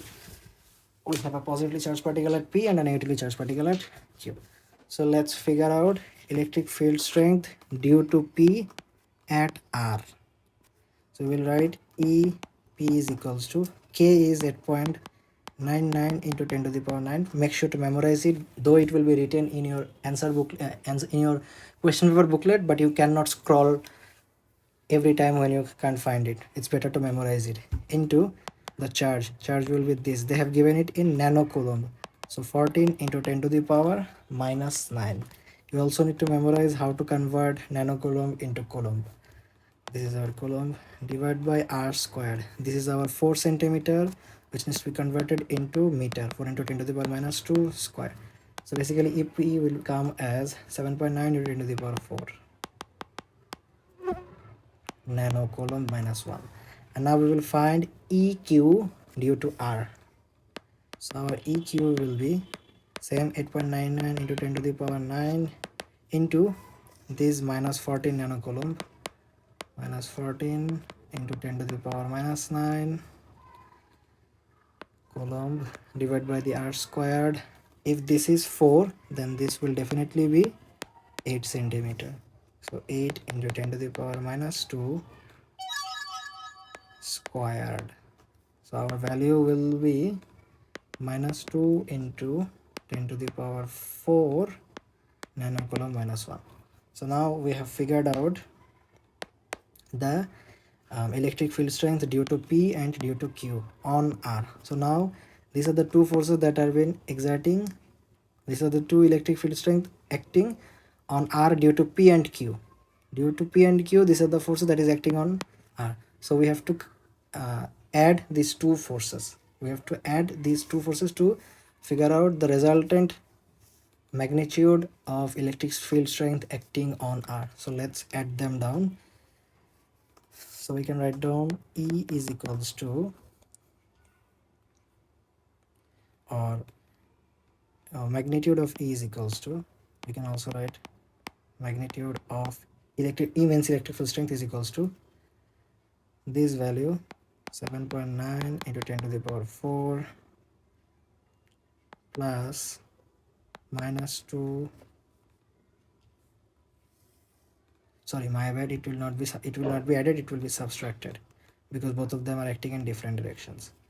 Minus 2 into 10 to the power 4 nanocoulomb minus 1. So basically by subtracting it will become positive. It will be as 9.9 into 10 to the power 4 nanocoulomb minus 1. So the value is 9.9 into 10 to the power 4 nanocoulomb. So as the current was showing in this direction, so basically the direction of motion will be in this direction, right? If it was a positively charged particle, then the direction of motion would have been towards the right, but here we can see it is moving from y to x, so the direction of motion is in this direction. So the direction of motion of the particle is in the opposite side to the direction of current. So we can say it is a negatively charged particle, because a negatively charged particle has a direction of motion opposite side to the direction of current. So we can say our correct answer is going to be D. And this is a very important question because it was a little tricky. So make sure you are understanding the Fleming's left-hand rule in detail before your physics unit 4 exam. Alright, so now let's solve this question. It says the diagram shows tracks produced by particles in a bubble chamber. A charged particle interacts with stationary proton at P. So basically a charged particle is interacting with a stationary proton is at this point. This produces two neutral particles. So it produces two neutral particles. Each of these neutral particles is unstable and decays into other particles. Alright. Explain the evidence provided by the diagram for this description of the particle interactions. So it is talking about this description, okay, how this particular image is describing or showing that description is what they have said. So what we have seen is there were two neutral particles that were produced, and we know the neutral particles never have any tracks, right? Only charged particles have tracks. So after P there is no tracks anymore, and there is only track right here and here, right? And we also know these two neutral particles, each of these neutral particles is unstable and decays into other particles. So that means these two neutral particles has decayed into two other particles which are charged. That's why these two charged particles are there, right? And the other point is that these 2V, which we can see have come subsequently one after another, because one neutral particle will decay and then it will form another, and then the other neutral particle will decay and then form the another. So this is what the answer will look like. There are no tracks after form as they form neutral particles. Only charged particles leave tracks. So uncharged particle doesn't leave any tracks. After P there is no tracks. Why? Because of those neutral particles. Okay. And the V-shaped points on the photograph are subsequent decays from the neutral particles. Okay, they are subsequent decays.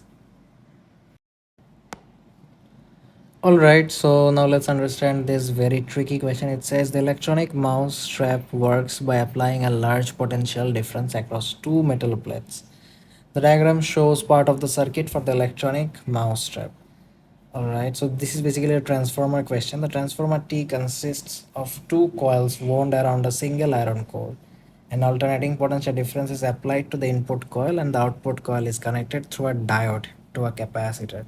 So they have mentioned about the diode part right here. Explain how applying a potential difference across the input coil causes the capacitor to charge. So basically what is happening right here is, basically you guys can see here, this is an AC current right here. This is the input coil. In the input coil there is an AC current, and AC current means um, the current changes its direction continuously. It moves back and forth. It moves forward sometimes and then it comes backward. So basically the current is not constant. Okay, this, there is a varying current. So as the current is not constant, as the current is varying, I mean it is changing it is changing its direction continuously. So basically the magnetic field in this input coil will also be a varying magnetic field, which will change its direction as well as its strength continuously. So when it will change its strength and direction continuously, basically when there is a current in this input coil will become, there will be a magnetic field in this input coil, and the magnetic field, as there is a magnetic field in this input coil, this iron core is in contact with the input coil, so the iron coil will get magnetized and the iron coil will pass that magnetic field onto this output coil. Okay, now here, as the magnetic field in the input coil is a varying magnetic field which is changing its the strength and the direction of its magnetic field continuously. Okay, let's say sometime it is becoming very strong and then it is becoming very weak. So the magnetic field is changing. There is a change in magnetic field, or we can say there is a change in magnetic flux.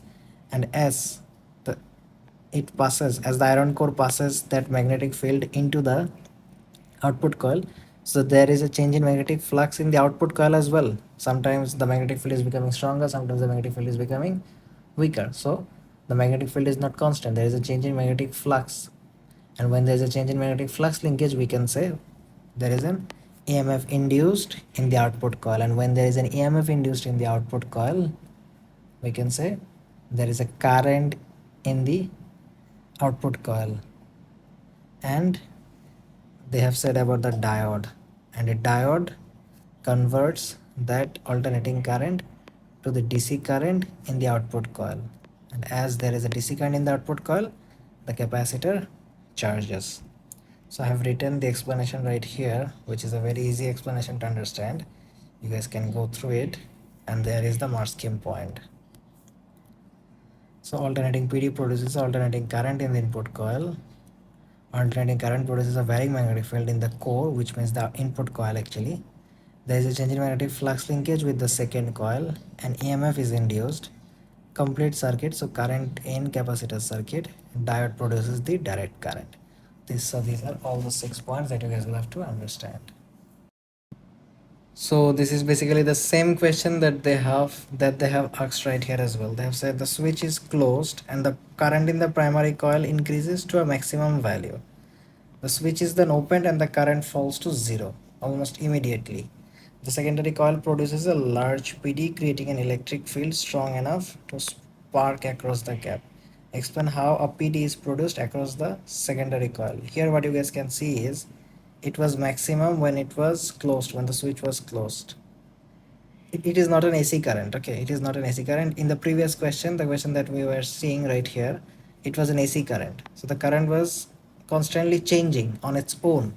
But right here in this question, they didn't mention AC current. What they have mentioned is the current was maximum and then the current has become minimum, or it has become zero. So from maximum to zero. So here is also current changing. It is not an AC current, but the current is changing. So as the current is changing, we can say there is a change in magnetic flux linkage in the secondary coil. And when there is a change in magnetic flux linkage in the secondary coil, an EMF will be induced. So this is how the third point will be written. Okay, this is how you guys will have to write these 3 points to get 3 out of 3.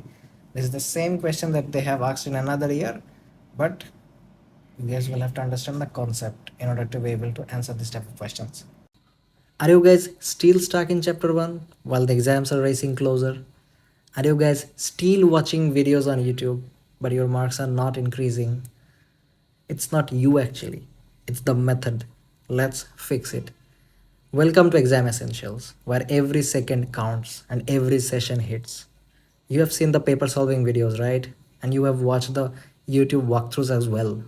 Now it's time to do the full course with us, this time for real.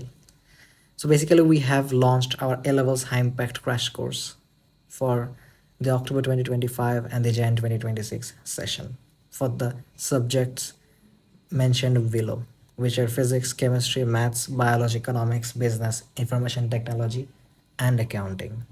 Now let's know what is included in these courses that we are offering to you guys. So in the month 1 and month 2, basically there we will complete the full syllabus. Let's say if you are an AS physics candidate, we will complete the syllabus of unit 1 and unit 2 in month 1 and 2. And if you are an A2 physics candidate, we will complete unit 4 and unit 5 on month 1 and 2. We will complete the syllabus in detail using our AI generated videos as well as simulations to make you guys understand tricky stuffs very easily. And then what we'll be doing? We'll be doing intensive past paper solving from all the recent question papers from Jan 2020 to Jan 2025 on the upcoming months, which is the month number 3 and 4. And this is not only the things that we'll be getting, there will be a few more things as well. The thing is, you will get the access to 50 plus previously recorded question paper solving videos. You have watched my question paper solving videos on YouTube, right? But there are 50 more question paper solving unlisted videos of mine, which you guys will get after joining my course. That is not in the YouTube. As well as those videos, you guys will also get my digital notes, my mega revision worksheets, which works like a magic. The mega revision worksheets are just a magic, and a few more things as well, supplements and worksheet booklets and many more things. And here guys will also get the live and recorded sessions. The classes, you guys will get around 3 classes every week, which will be around 1.5 hours. So you will get the videos of those classes as well, which you guys can rewatch anytime. And I will be available for you guys 24 hours 7 days. You guys can ask me any questions in our WhatsApp group or Messenger group. I'll be there to answer your questions. Now, why will you actually join my courses? You guys have watched my video and you have enjoyed my video, but why will you guys join my course? Because the result of my students speaks for themselves. So basically you guys can check the recent results of my students. So basically don't waste your time anymore. Join my course to excel in A-Levels Physics. You can contact me on my Facebook page Exam Essentials, or at my WhatsApp number, which is given right here.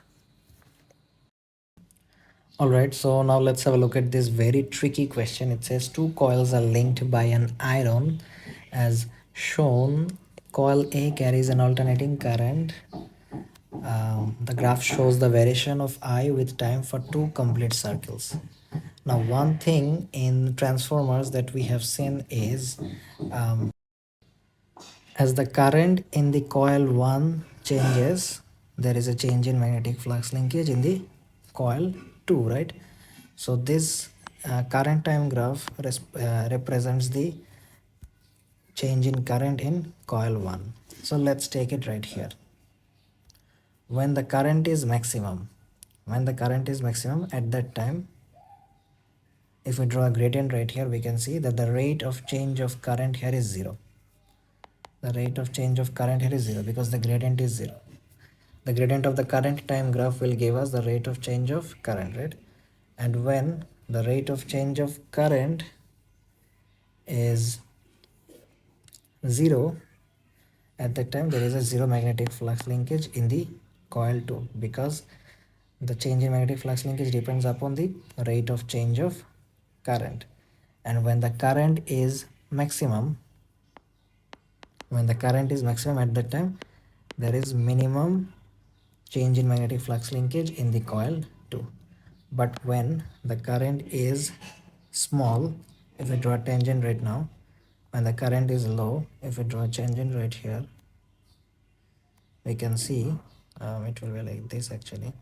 If we draw a tangent right here, we can see when the current is less, there the gradient is steeper. That means the rate of change of current is high. And when there is a high rate of change of current, at that time there will be maximum rate of change of magnetic flux linkage, and there will be high EMF induced. So when the current is minimum, at that time the rate of change of magnetic flux linkage is maximum. And when the current is maximum in the coil 1, the rate of change of magnetic flux linkage in the coil 2 is minimum. So basically, if the current is minimum, the rate of change of magnetic flux linkage is maximum. And if the current is maximum, the rate of change of magnetic flux linkage or the EMF is minimum in coil 2. So now we know our graph like this, right? This is our first graph. So our correct answer is going to be B. So why our correct answer is going to be B? The reason behind that is because from maximum to minimum and from minimum to maximum, there is a phase difference of exactly 90 degree. From maximum to minimum and minimum to maximum, there is a phase difference of exactly 90 degree. How 90 degree? Let me explain that to you guys. Just give me 1 minute. Let's draw two graphs right here.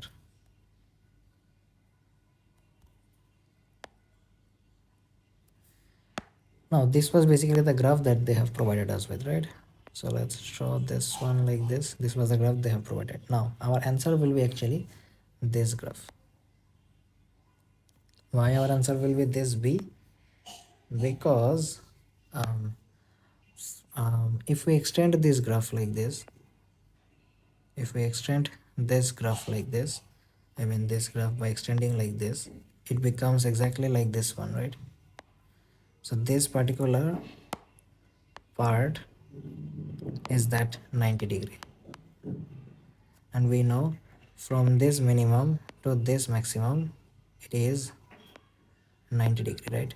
As we know, this overall, this whole is 360 degree and this one is 180 degree. So this half part is 90 degree. So we will have to add this part right here. So this is how the graph actually looks like, that it will be starting from the below.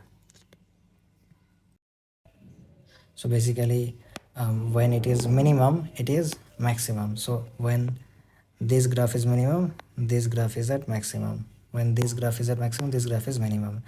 When this graph is at maximum, this graph is at minimum. So that's how the graph shows.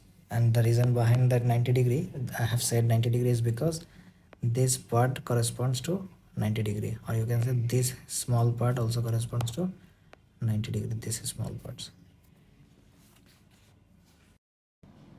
Alright guys, so now let's have a look at this question. It says a bar magnet was dropped vertically through a small coil as shown. The coil was attached to a data logger. The data logger recorded the variation of EMF across the coil with time. The output from the data logger is shown below. So basically this is a one type of question which is more or less common in the recent years, but students face a lot of difficulties to make sure that their points are matching with the mark scheme points. That's why they lose 6 marks or around 2 to 3 marks in this question. So now we will go through this one. Okay.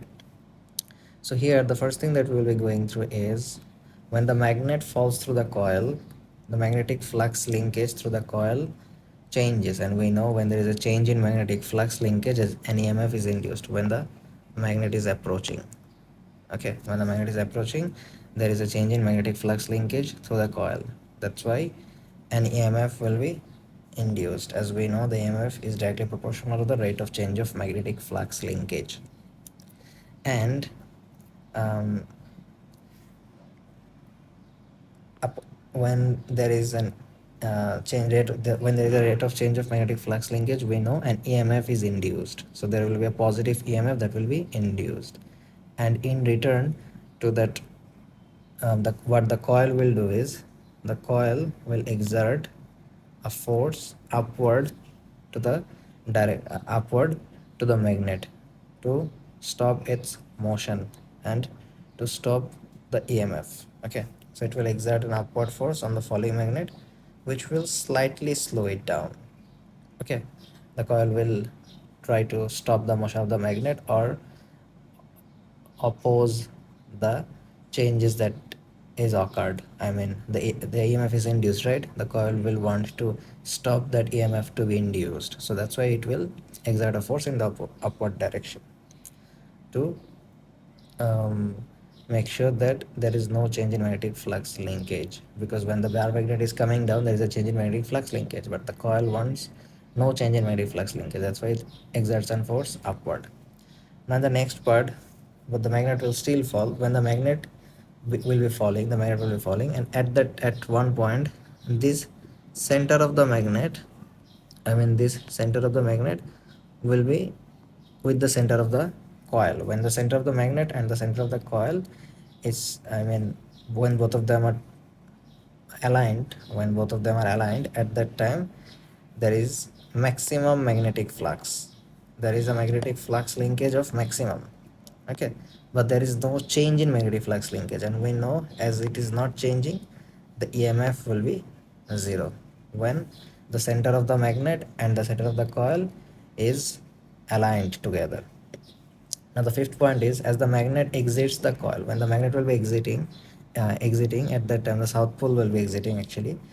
At that time, now the magnet is moving away. So when the magnet is moving away, there is also a change in magnetic flux linkage.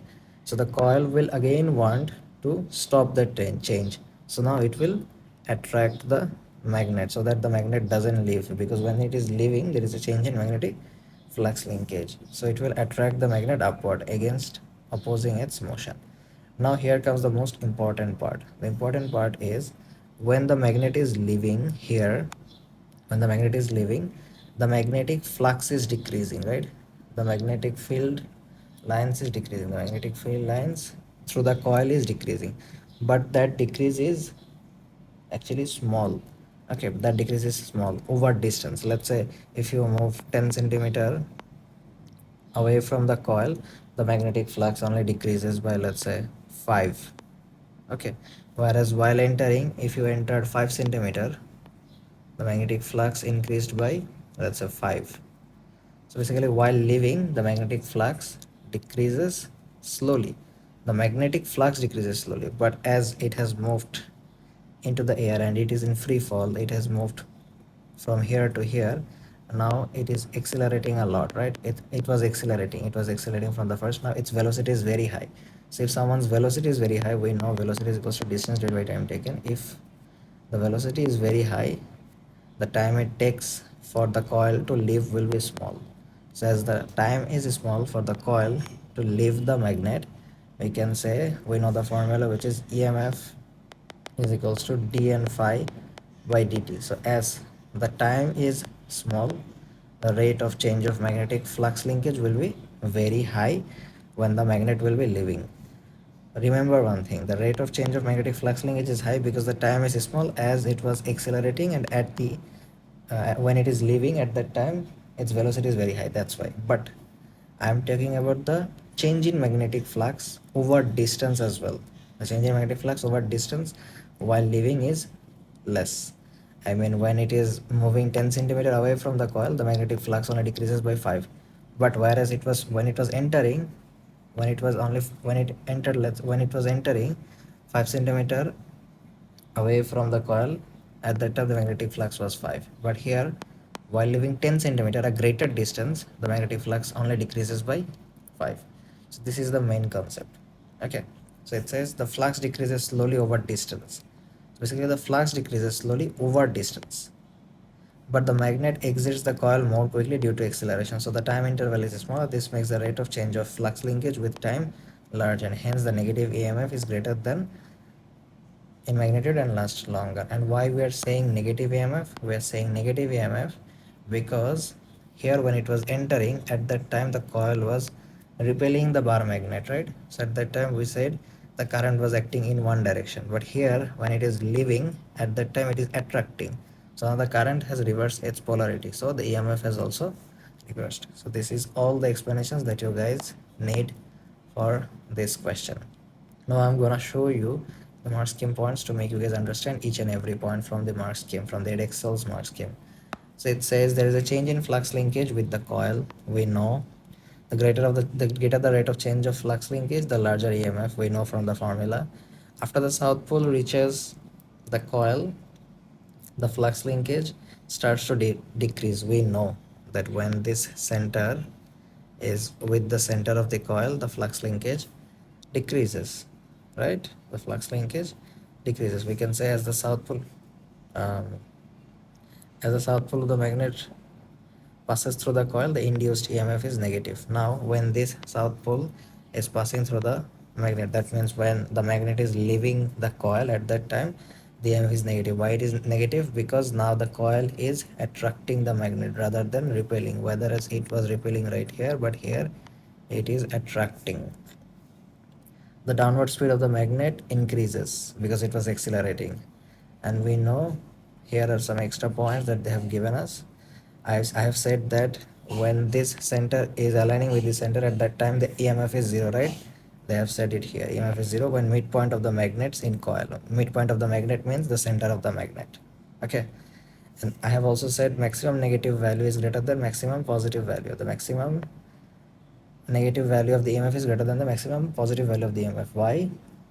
Because um, it was speeding. So when it was speeding, the time is less, and we know EMF is equals to dn phi by dt. When the time is small, the EMF is greater. That's why the negative EMF is greater than the positive EMF, and time for which EMF is negative is greater than the time for which EMF is positive. So basically what this particular point mean is, let's say while entering the coil, the bar magnet's magnetic flux increased by, let's say, 50.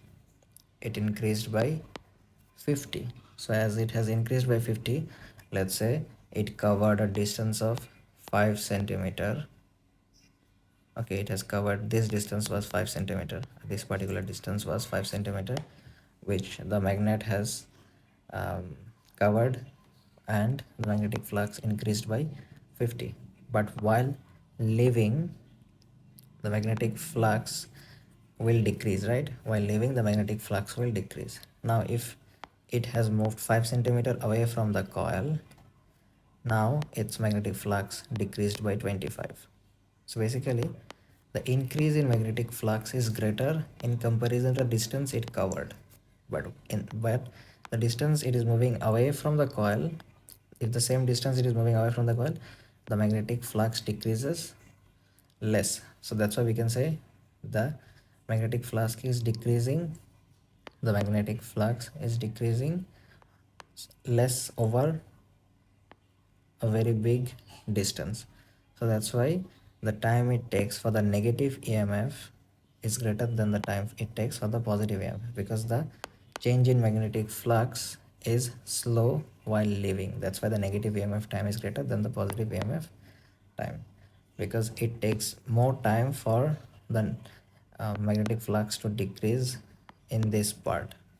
So basically to decrease from 50 to 0, it will take, let's say, 10 seconds. Whereas here to increase from 0 to 50, it took only 5 seconds. So that's why we are saying that the negative EMF time is greater than the positive EMF time.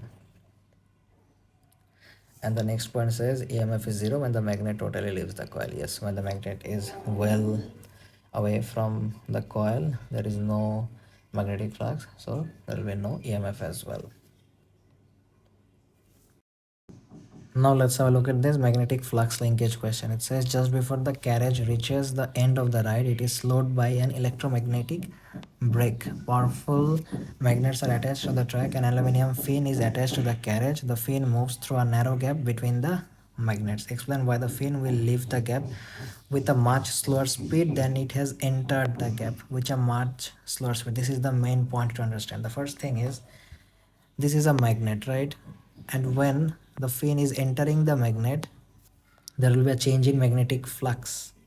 Okay, there will be a change in magnetic flux linkage, and when there is a change in magnetic flux linkage, an EMF will be induced, and that EMF will drive a current through the fin, and that current will produce its own magnetic field, and the magnetic field of the fin will interact with the magnetic field with the permanent magnet. And when these two magnets interact, there will be a force exerted by the magnet on the fin to oppose the motion. That's why there will be an opposing force exerted on the fin by the magnet to which will decrease the speed of the fin. That is what it is has been explained right here. As the fin enters the gap, there is a change in flux linkage of the magnetic field and the metal fin. The fin cuts the magnetic field lines of the permanent magnet. That's why there is a change in magnetic flux linkage. This will induce an EMF, and that EMF will drive a current which is called the eddy current in the fin. The magnetic field due to the current in the fin interacts with the magnetic field of the permanent magnets, which will cause a force on the fin. That force will oppose the motion which is causing the Lenz's law. Oh, sorry. The force will oppose the motion which is causing the EMF, or which is causing the change in magnetic flux linkage due to Lenz's law. This is what Lenz's law states, that the force always opposes the cause behind the change in magnetic flux linkage, which states that the direction of induced current is such to oppose the motion. So basically there will be a force exerted in the opposite direction to the motion of the fin, because the fin coming to the left is the reason behind there is a change in magnetic flux linkage, right? And the current or this force will always try to oppose this creation of the change in magnetic flux linkage by exerting a force on this direction, so that the fin moves away and there is no more change in magnetic flux linkage. But still the fin will move forward, but its speed will be slower because there is a force exerted on it in the opposite direction to the direction of motion of the fin. That's why there is a much slower speed. All right, so now let's understand this question. This is a very important question. It says, at that time, one model for the structure of atoms was the plum pudding model proposed by J.J. Thomson. In this model, the positive charge and mass were spread evenly throughout the atom. So basically, in the plum pudding model, the positive charge and the mass were spread evenly. Negatively charged electrons were distributed within the atom. Okay, basically, this is what they have said. Discuss the extent to which the results of the alpha particle scattering experiment justified replacing the plum pudding model with a nuclear model of the atom. So basically they have asked, you will have to justify why the alpha scattering experiment justified and it replaced the plum pudding model. So basically in the plum pudding, we know in we know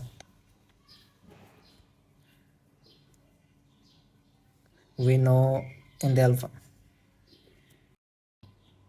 basically we know in the alpha scattering experiment that the whole this is the whole gold nucleus, this is the whole gold atom, where the most of the space is empty.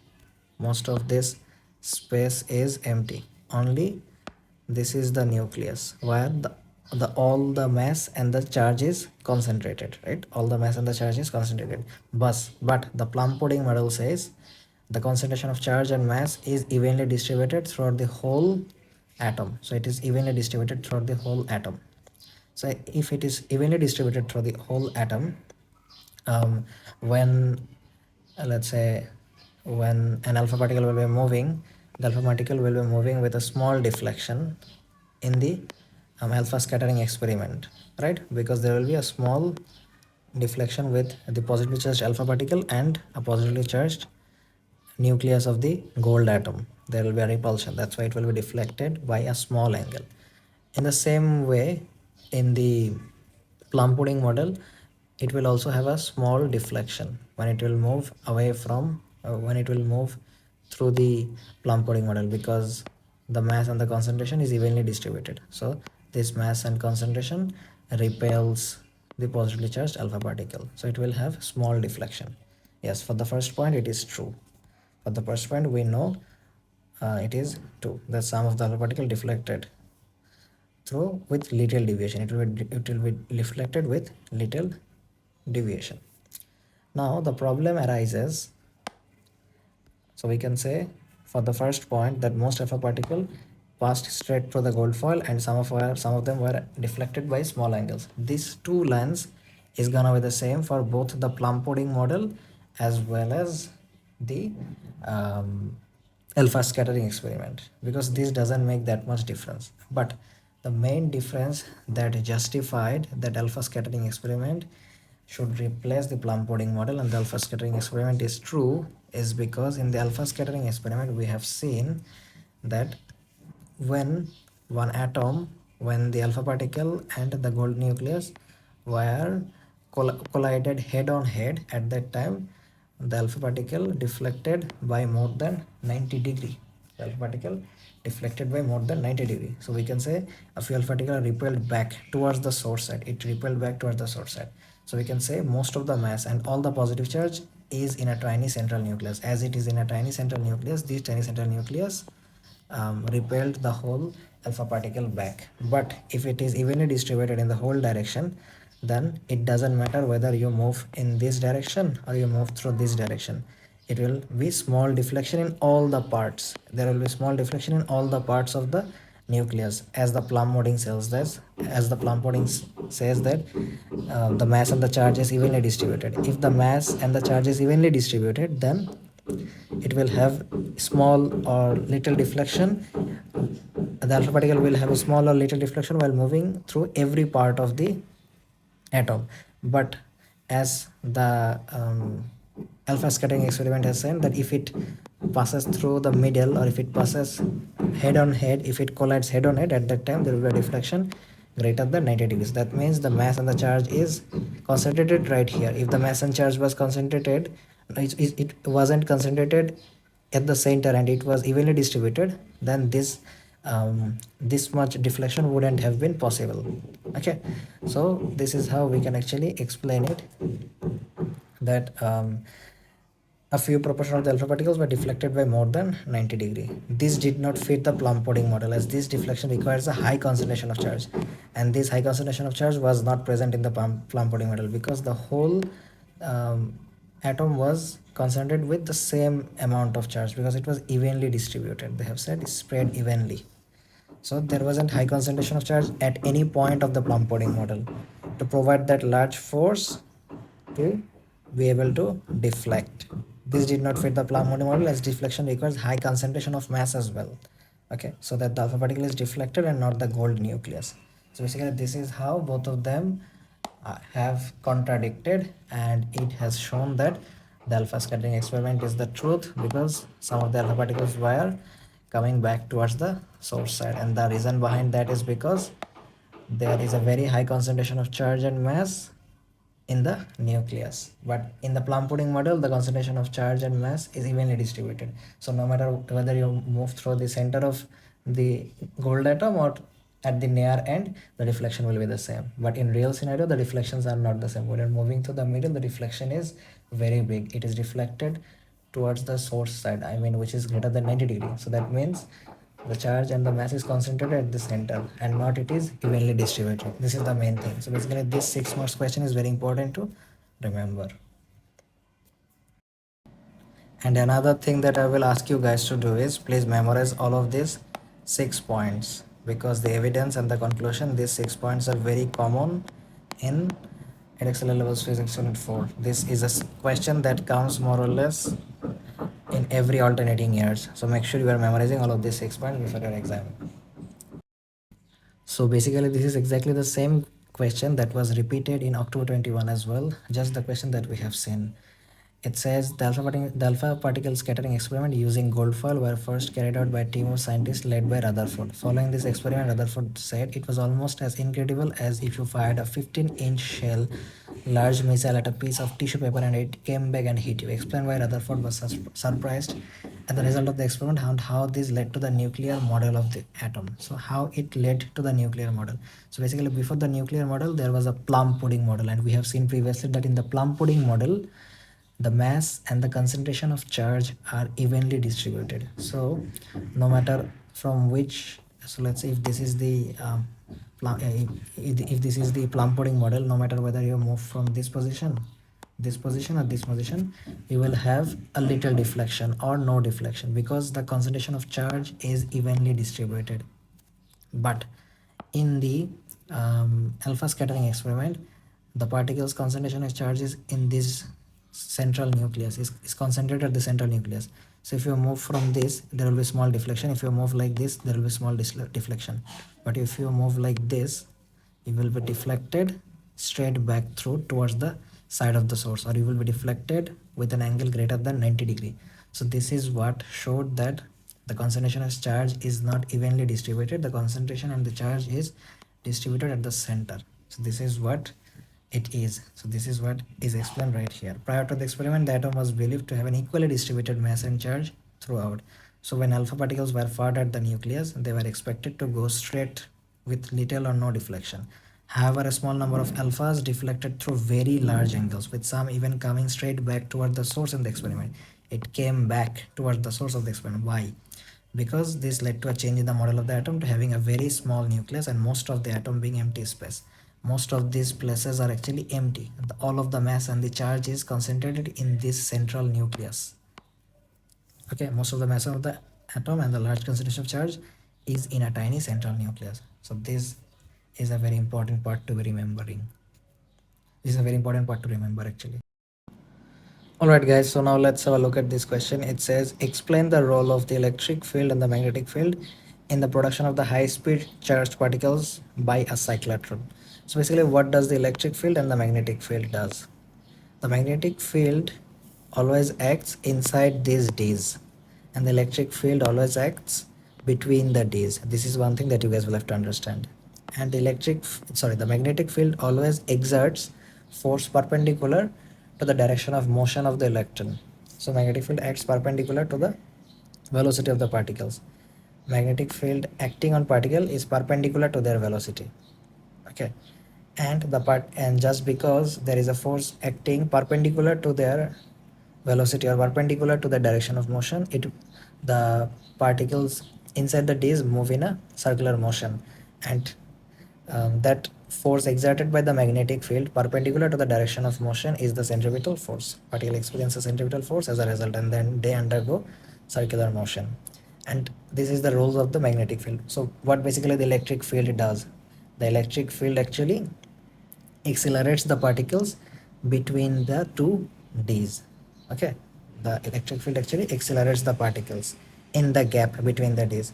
And then there is also an alternating potential difference. This is one point where students actually face the issue. So what does actually the alternating potential difference does? Let's say there is an electron right here in the gap. Okay, there is an electron right here in the gap. Let's take a more.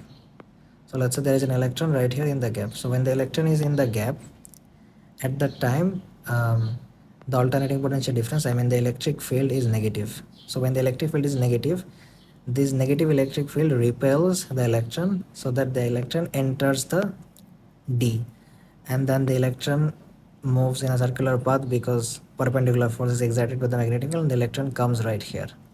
And when the electron is right here after moving in a circular path through the D, if the electric field now is negative, then the electron won't be able to pass through it, right? Because the electron will be repelled by the negatively charged electric field. So now the electric field becomes positive. As it is an alternating potential difference, the alternating potential difference change the polarity of the electric field. Now it has become positive. So now it attracts the electron so that it comes out of the D into the gap. And when it comes to the gap, it is accelerated by the electric field. And then when the electron is near this end of this particular D, at that time again this electric field become negative to repel and make it enter the second D. So that's how the alternating potential difference actually works. Alternating potential difference between D's changes direction while particle is in this, so the electric field is in correct direction, so that force on particle increases speed. And another very important point that you guys will have to understand is magnetic field only exerts force perpendicular to the direction of motion or perpendicular to the velocity of the particles, but it never ever increases the speed. The job to increase the speed is held by the. This is a very important particle physics question. It says most of the particles detected in the spark chamber are muons. The muons were created in the upper atmosphere. Muons normally have a very short lifetime and should have decayed before they reach the surface of the earth. Explain why these muons reach the surface of the earth.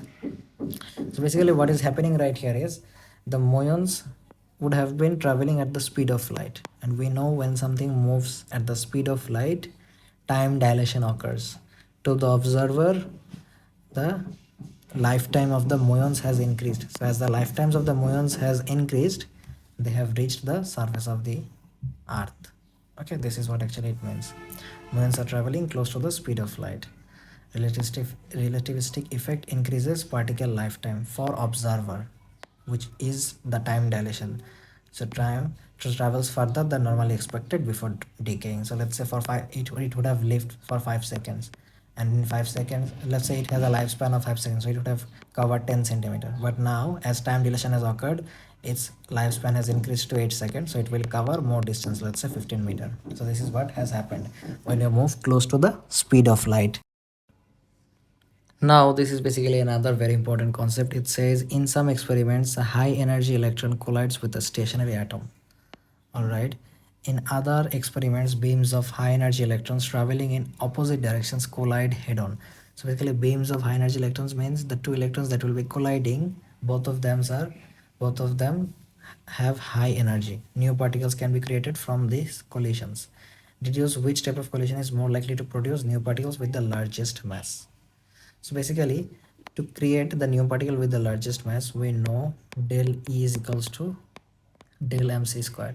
So we know mass and energy is interchangeable. For the new particle to have very high mass, the energy of the particles must be stronger as well. The two particles that will be colliding must have very high energy, so that the masses of the newly produced particle after the collision of the two electrons,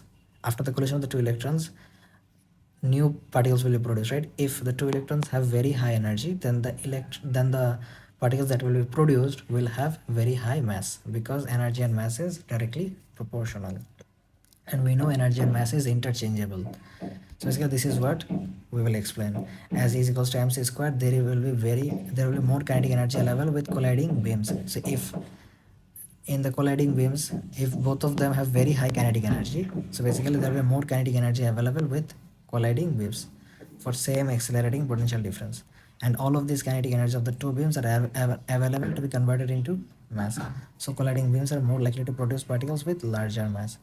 Okay, but if one was high energy and the other one was stationary, both of them, the summation of both of their energies is small. Let's say the high energy electron has an energy of 50 joule and the stationary atom has 0 joule.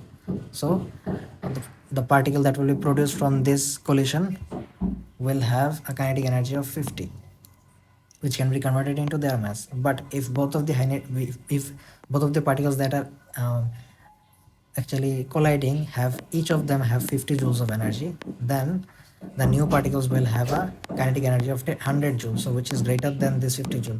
So this kinetic energy can be converted into their mass. So we can convert this kinetic energy into their mass to make particles with larger mass. So that is what it is actually, that if the colliding particles have very high kinetic energy, then their created or their produced particles can have high mass as well. So basically energy and mass is interchangeable. You got to have very high energy to be able to convert your energy into mass. In some particle interactions in the atmosphere, muons are produced with speed near the speed of light. So they are near the speed of light. We know when something is produced with speed near the speed of light, when something is moving with the speed of light, relativistic speed is called the speed of light, or near to the speed of light is called relativistic speed. So there will be a relativistic effect on that particular muons. Muons have a typical lifetime of 2.20 microseconds. Okay, a muon is traveling at 90%, 98% of the speed of light. So we can say the speed is equals to 90% means 98 divided by 100 into c, because 98% of the speed of light. So that the distance traveled by the speed is this much. All right, this is the time as given, so we know speed is equals to distance divided by time, and they have asked us to find the distance. We know the time and speed as well, so 98 by 100 into 3 into 10 to the power 8 overall comes as the value is there. Okay, basically this is our distance. Now this is our speed, this is our speed, and we have to multiply it with the time. So we can multiply it with our time, which is 2.20 into 10 to the power minus 6 seconds. All right, and the value of distance is equals to, this is our distance, so distance is equals to, comes as 646.8 meter, which is basically 647, and it is very close to 650. So we have showed the value, so we are done with it as well. Now moving forward to the question number B, let's look at what they have said in the question number B of the question number 13. In the question number B, they have said some muons were produced 15,000 meter above the ground and travel vertically downward. So they were 15,000 meter above the ground. Let's say this is the ground. The muons are 15,000 meters above the ground, and they are traveling vertically downward. They will travel vertically downward. Explain why most of these muons reach the ground before decaying. Why will they reach the ground before decaying? This is exactly the same question that I have solved in my YouTube channel as well previously. That was maybe from Jan 20, June 20, or Jan 21. From these two papers, maybe from this any of these three papers, this question has come, which I have solved previously as well. This is the same question that has been repeated in the October 2024 paper as well. So let's solve it and delve into it. So we know that the muons are traveling at the speed of light. The muons are traveling at the speed of light. We know when something relativistic speed happens when an object moves very close to the speed of light, and at such speeds time slows down for the moving object compared to an observer at rest. Let's say we are observing a muon which is traveling at the speed of light. The speed will slow down for that moving object. Let's say the speed will slow down for the muons compared to us who are observing the muons, because we are at rest. This is because in Einstein's theory of relativity, time and space are connected, and moving objects experience time more slowly to keep the speed of light constant for all observers, for us actually. So let's delve into it and write the answer. That the main reason is the first they have given this question as a 3 marks question. We will have to write 3 points for it. The first point will be basically that why will all of them will reach the ground before decaying? Because the time will slow down for the muons. As the time will slow down for the muons, they will travel more distance in that certain period of time because their speed is really high.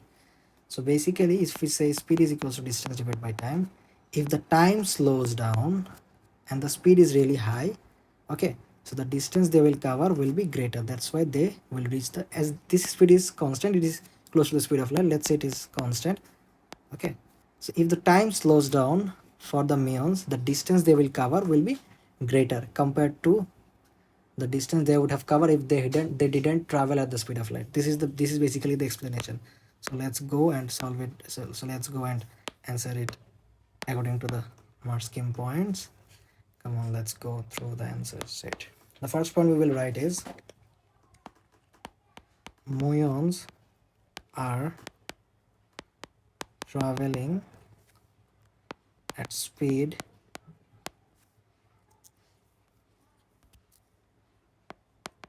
close to the speed of light.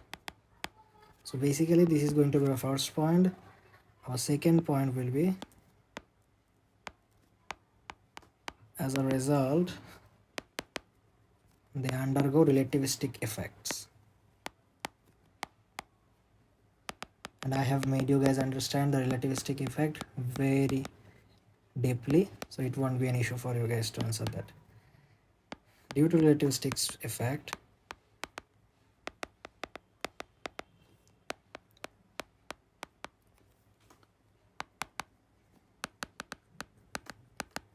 the lifetime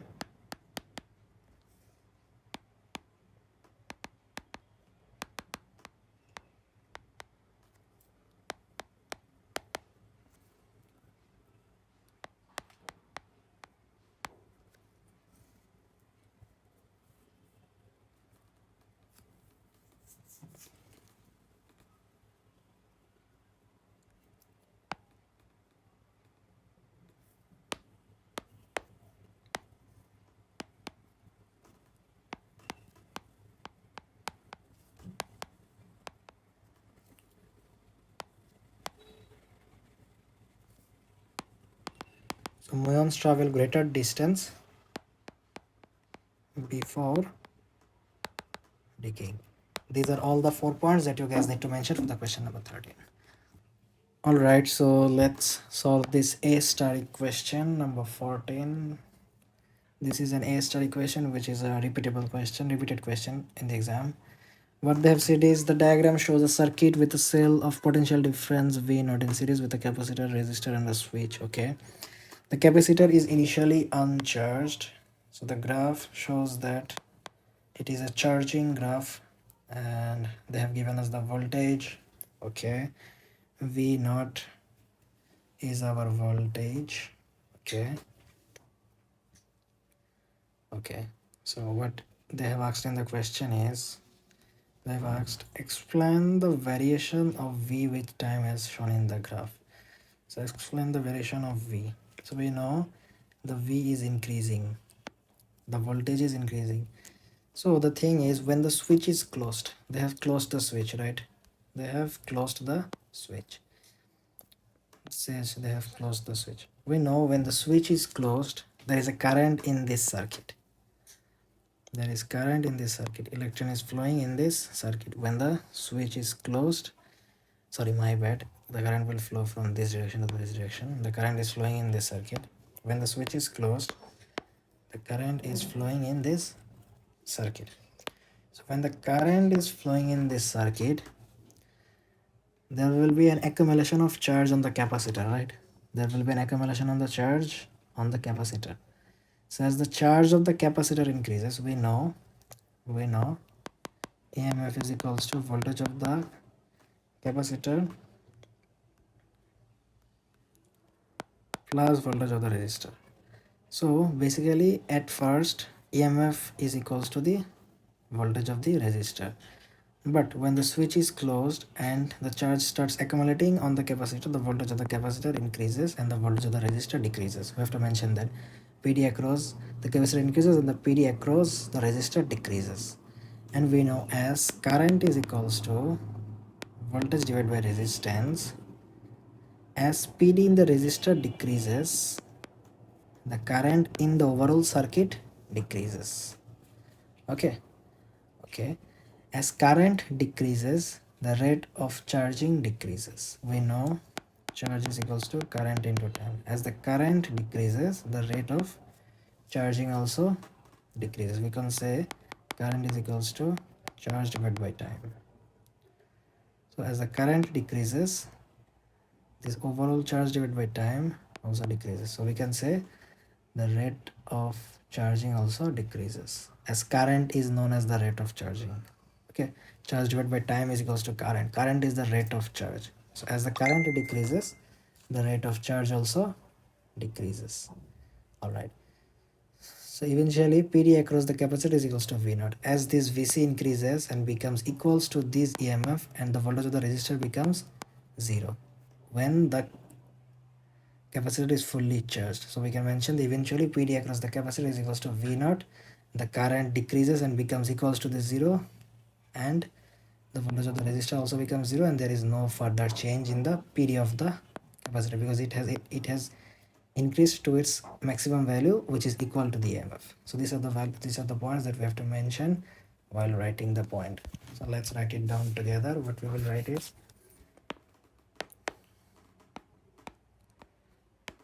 when the switch is closed,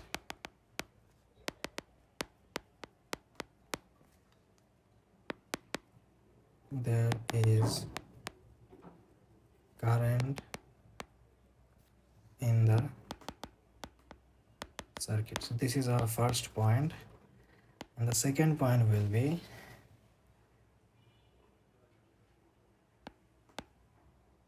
charge on the capacitor increases.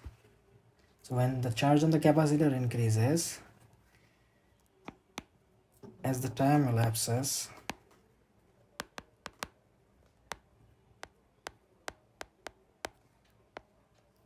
the charge across the capacitor increases, and the voltage across the capacitor, my bad, this will be the voltage across the capacitor increases, and the voltage across the resistor decreases. We know EMF is equals to VC plus VR. This was maximum and equal to the EMF at the start, but when we switch on, when we close the switch, the VC increases and VR decreases. So this is what happening. So we are done with the third point. As this is a 6 marks question, we need to mention another 3 points. So we know according to V is equals to IR, as the resistance as the voltage across the resistor is decreasing, my bad, across the voltage across the resistor is decreasing, or the potential difference is decreasing, okay, the current decreases as PD decrease in the circuit. We can say current decreases as potential difference decrease in the circuit. The potential difference means the difference in the potential of VC and the VR. Okay, so we are done with the fourth point as well. Now writing the fifth point is, as the current decreases, we know charge is equals to current into time. Actually current is equals to charge divided by time. As the current decreases, the rate of charge also decreases, because current is the rate of charge. You can say as current decreases, the rate of charge also decreases.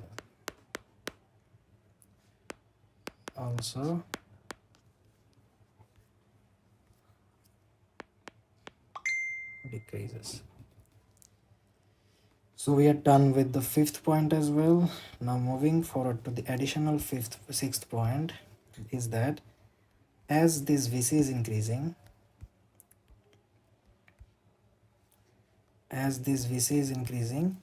this VC will one time become equal to the EMF, and this VR will become equal to the 0, and the current in the circuit will become 0, because the potential difference will become 0 at that moment. So we can also write it down as like this.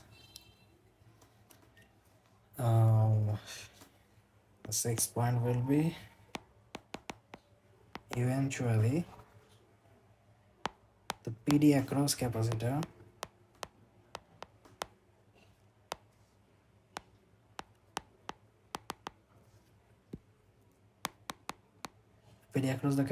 is equals to the V0, or the initial voltage of the EMF, and the current is equals to 0. So no further,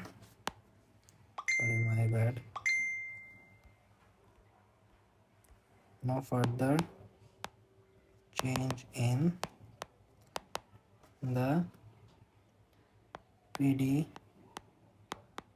across cross the capacitor. So we are done with all the 6 points, and the question number 14 we will get 6 marks. Please memorize this question because this is one of the most repetitive questions that are available in the physics unit 4, and make sure that. And guys, don't forget to revise these standard models, the hadrons, the leptons, the baryons, the mesons, as well as the conservation of charge. Okay, the conservation of baryon number, the conservation of lepton number. Also try to remember the electron, neutrino, electrons charges, their symbols, and their antiparticles charges symbols as well, and also their baryons numbers, lepton numbers. Please go through them and revise them once again before your exam tomorrow. Okay, and as well as these other things that you guys will have to be very good at to remember. Okay, please try to remember them.